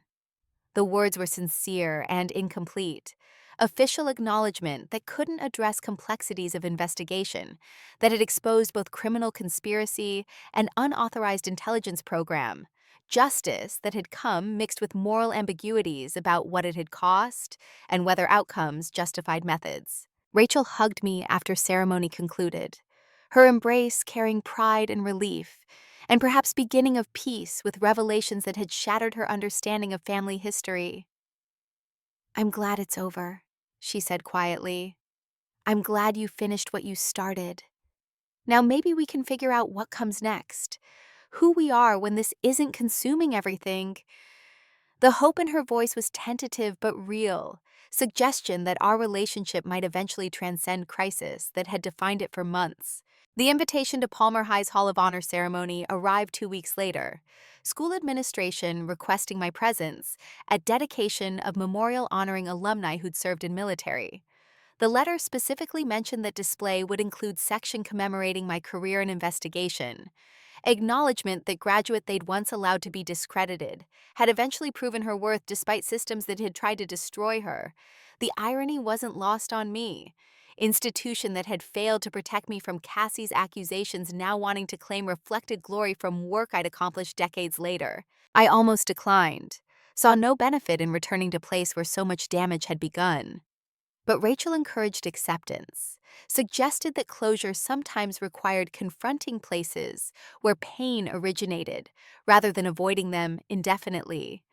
So I found myself driving back to Palmer High on Saturday morning, campus transformed by 40 years of renovations, but still recognizably the space where teenage Beth Sullivan had competed and dreamed and been betrayed by someone she trusted. The Hall of Honor occupied newly constructed wing, its architecture modern and deliberately inspiring.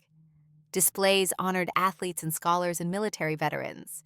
Palmer's attempt to create institutional memory that celebrated excellence, while presumably avoiding acknowledgement of how institution had sometimes failed students who'd needed protection.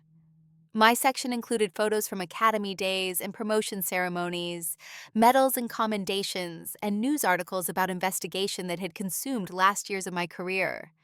The presentation was thorough and impersonal, memorial to achievements without much interest in person who'd accumulated them. Beth? The voice was tentative, uncertain, emerging from woman I barely recognized until memory supplied context. Cassandra Hartford, though she'd clearly dropped the professional surname and returned to birth name that carried less baggage. She looked older than 58, stress and financial devastation having accelerated aging that careful maintenance had previously concealed. Beth, I'm sorry to interrupt, but I wanted to tell you how proud I am of what you've accomplished. You've become exactly the person you were supposed to be, and I'm grateful I finally understand how wrong I was about you. The apology was better than the one she'd offered by phone, matured by months of processing and consequences that had stripped away defensiveness. Thank you, Cassie, I said, using diminutive that had been familiar 40 years ago. I appreciate that. How have you been managing? The question was genuine despite everything. Recognition that we'd both been damaged by competitions and betrayals that had shaped our adult lives in ways neither had probably wanted. I'm working retail now, she replied with expression that mixed embarrassment and acceptance. Department store in Denver. It's humbling after network television, but it's honest work and I don't have to worry about being used by contractors who commit treason. I've been seeing therapists, working through why I spent 40 years tearing other people down to make myself feel adequate. It's uncomfortable, but probably necessary. The self-awareness was genuine and hard-won, evidence that some people could learn from catastrophic failures if they were willing to examine how they'd contributed to their own destruction. I'm glad you're getting help, I said sincerely. And Cassie, for what it's worth, I forgive you. Not because what you did was okay, but because I don't want to carry anger about it anymore. We were kids who handled competition badly, and then we were adults who let high school damage define us for too long. Maybe now we can both move past it. Her eyes filled with tears she didn't try to hide. Relief and gratitude mixing into expression that suggested forgiveness had weight I probably hadn't fully appreciated. The dedication ceremony proceeded with speeches and recognition, and all the formal ritual that institutions deployed when honoring their successful graduates. Several alumni shared remarks about service and sacrifice, careful generalities that avoided specifically addressing why my presence had been requested.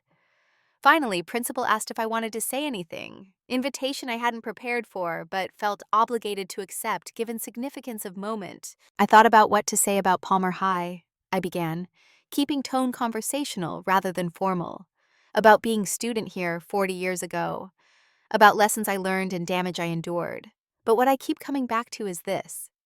Institutions are only as good as their willingness to protect people who need protection, to hold accountable those who abuse power, to choose integrity over convenience.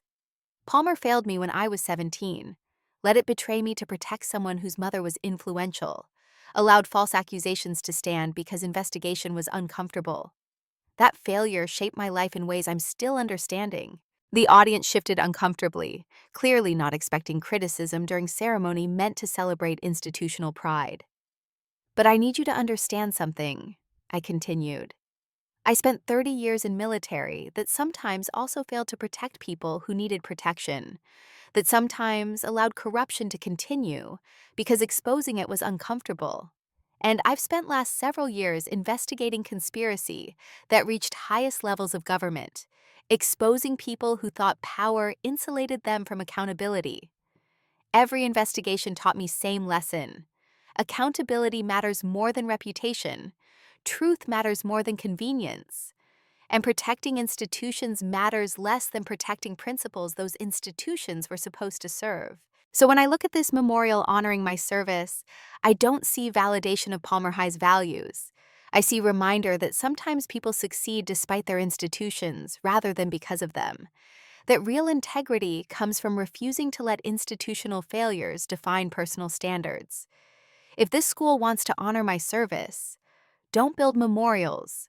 Build culture, where students who report corruption get protected rather than punished, where truth matters more than reputation, where doing right thing is valued even when it's uncomfortable. That would be memorial worth creating. The speech concluded without applause, audience uncertain how to respond to criticism that had punctured ceremonial pretense. Rachel was grinning when I descended from platform, her expression suggesting satisfaction that I'd used occasion to deliver message school administration probably hadn't wanted to hear. "That was perfect, Mom," she said quietly. "Dad would have loved it. You didn't let them claim credit for your success when they actively tried to destroy you. The validation was sweet, confirmation that speaking uncomfortable truth had value beyond whatever institutional discomfort it produced." The drive home that evening carried sense of completion that had been absent throughout investigation and its aftermath. Justice had been achieved in multiple forms: criminal prosecutions, institutional reforms, personal reconciliation with daughter, who'd learned to trust me again despite years of deception. The victories weren't complete and never would be. Susan awaited trial that would probably result in life sentence. Mills's unauthorized program had been shut down despite legitimate security benefits it had provided. Reforms might prevent some future abuses, but wouldn't eliminate all of them. But completion didn't require perfection, only recognition that work had reached natural endpoint where continuing would produce diminishing returns. Jimmy's grave waited in Fort Carson Cemetery, headstone marking sacrifice that investigation had finally addressed, even if justice couldn't restore what had been lost. I visited less frequently now that prosecutions had eliminated need to constantly rehearse grievances and review evidence, but tonight felt appropriate for conversation with memory of person who'd shaped everything that followed his death. "I found what you were looking for," I said quietly to stone that bore his name and dates that bracketed life cut too short. "I exposed network that killed you, arrested everyone responsible, held them accountable in ways systems said were impossible. It wasn't enough to bring you back. Nothing could be. But it was everything I could do with what remained." Rachel appeared beside me, her presence suggesting she'd followed from parking lot rather than giving me space she'd assumed I'd wanted. We stood together in silence that felt companionable rather than awkward, shared grief that had been complicated by revelation, but hadn't been invalidated by it. "He'd be proud of both of us," she said finally. "You for finishing his investigation. Me for forgiving you for lying about it. That's probably the legacy he'd want most. Family that survived his loss without being destroyed by it." The observation carried wisdom that felt earned rather than theoretical. Daughter's assessment based on having lived through crisis rather than merely analyzing it from distance. "You're probably right," I agreed. Jimmy always said that persistence mattered more than perfection, that doing the right thing was more important than doing things perfectly. I pursued his investigation because I couldn't accept that his death was meaningless. But you're teaching me that relationships matter more than missions, that being present for people we love is achievement that deserves as much recognition as exposing conspiracies. The sun was setting over mountains that had framed so much of my life, Colorado landscape that had been home through decades of service and investigation and personal transformation. The beauty was unchanged, despite everything that had happened, proof that nature continued indifferent to human dramas, regardless of their significance to participants. That indifference was oddly comforting, reminder that individual struggles existed within contexts larger than any particular crisis, that time moved forward regardless of whether we'd achieved closure, or accountability, or peace. The phone vibrated one final time, message from Coleman marked with classification prefix that indicated official business. General Winters, Inspector General Richardson has completed his investigation. Final report will be delivered to Senate Intelligence Committee next week. Preliminary findings confirm unauthorized operation. Recommend criminal referrals for Mills and 3 other officials. Suggest reforms to prevent future occurrence. Your testimony was cited as crucial to investigation success. Well done, ma'am. The validation was professional and sufficient. Confirmation that work I'd begun 7 years ago had reached conclusion that institutional mechanisms would now process through their established channels. Rachel and I walked back to our cars as evening deepened into night, cemetery lights illuminating paths between stones that marked other lives and other sacrifices. Tomorrow would bring new challenges and questions about what came next. How to build life that wasn't defined by investigation that had consumed years of effort and attention.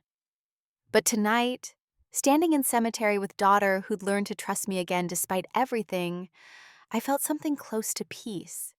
Not happiness exactly. Too much had been lost for simple happiness. But completion, recognition that work requiring decades to finish, had finally reached endpoint where it could be set down rather than carried forward. Some stories end with triumph.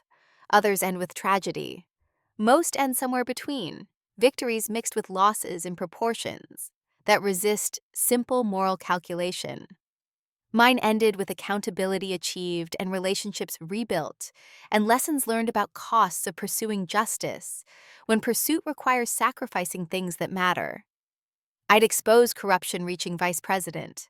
I'd arrested my own sister. I'd revealed unauthorized intelligence program operating beyond constitutional oversight.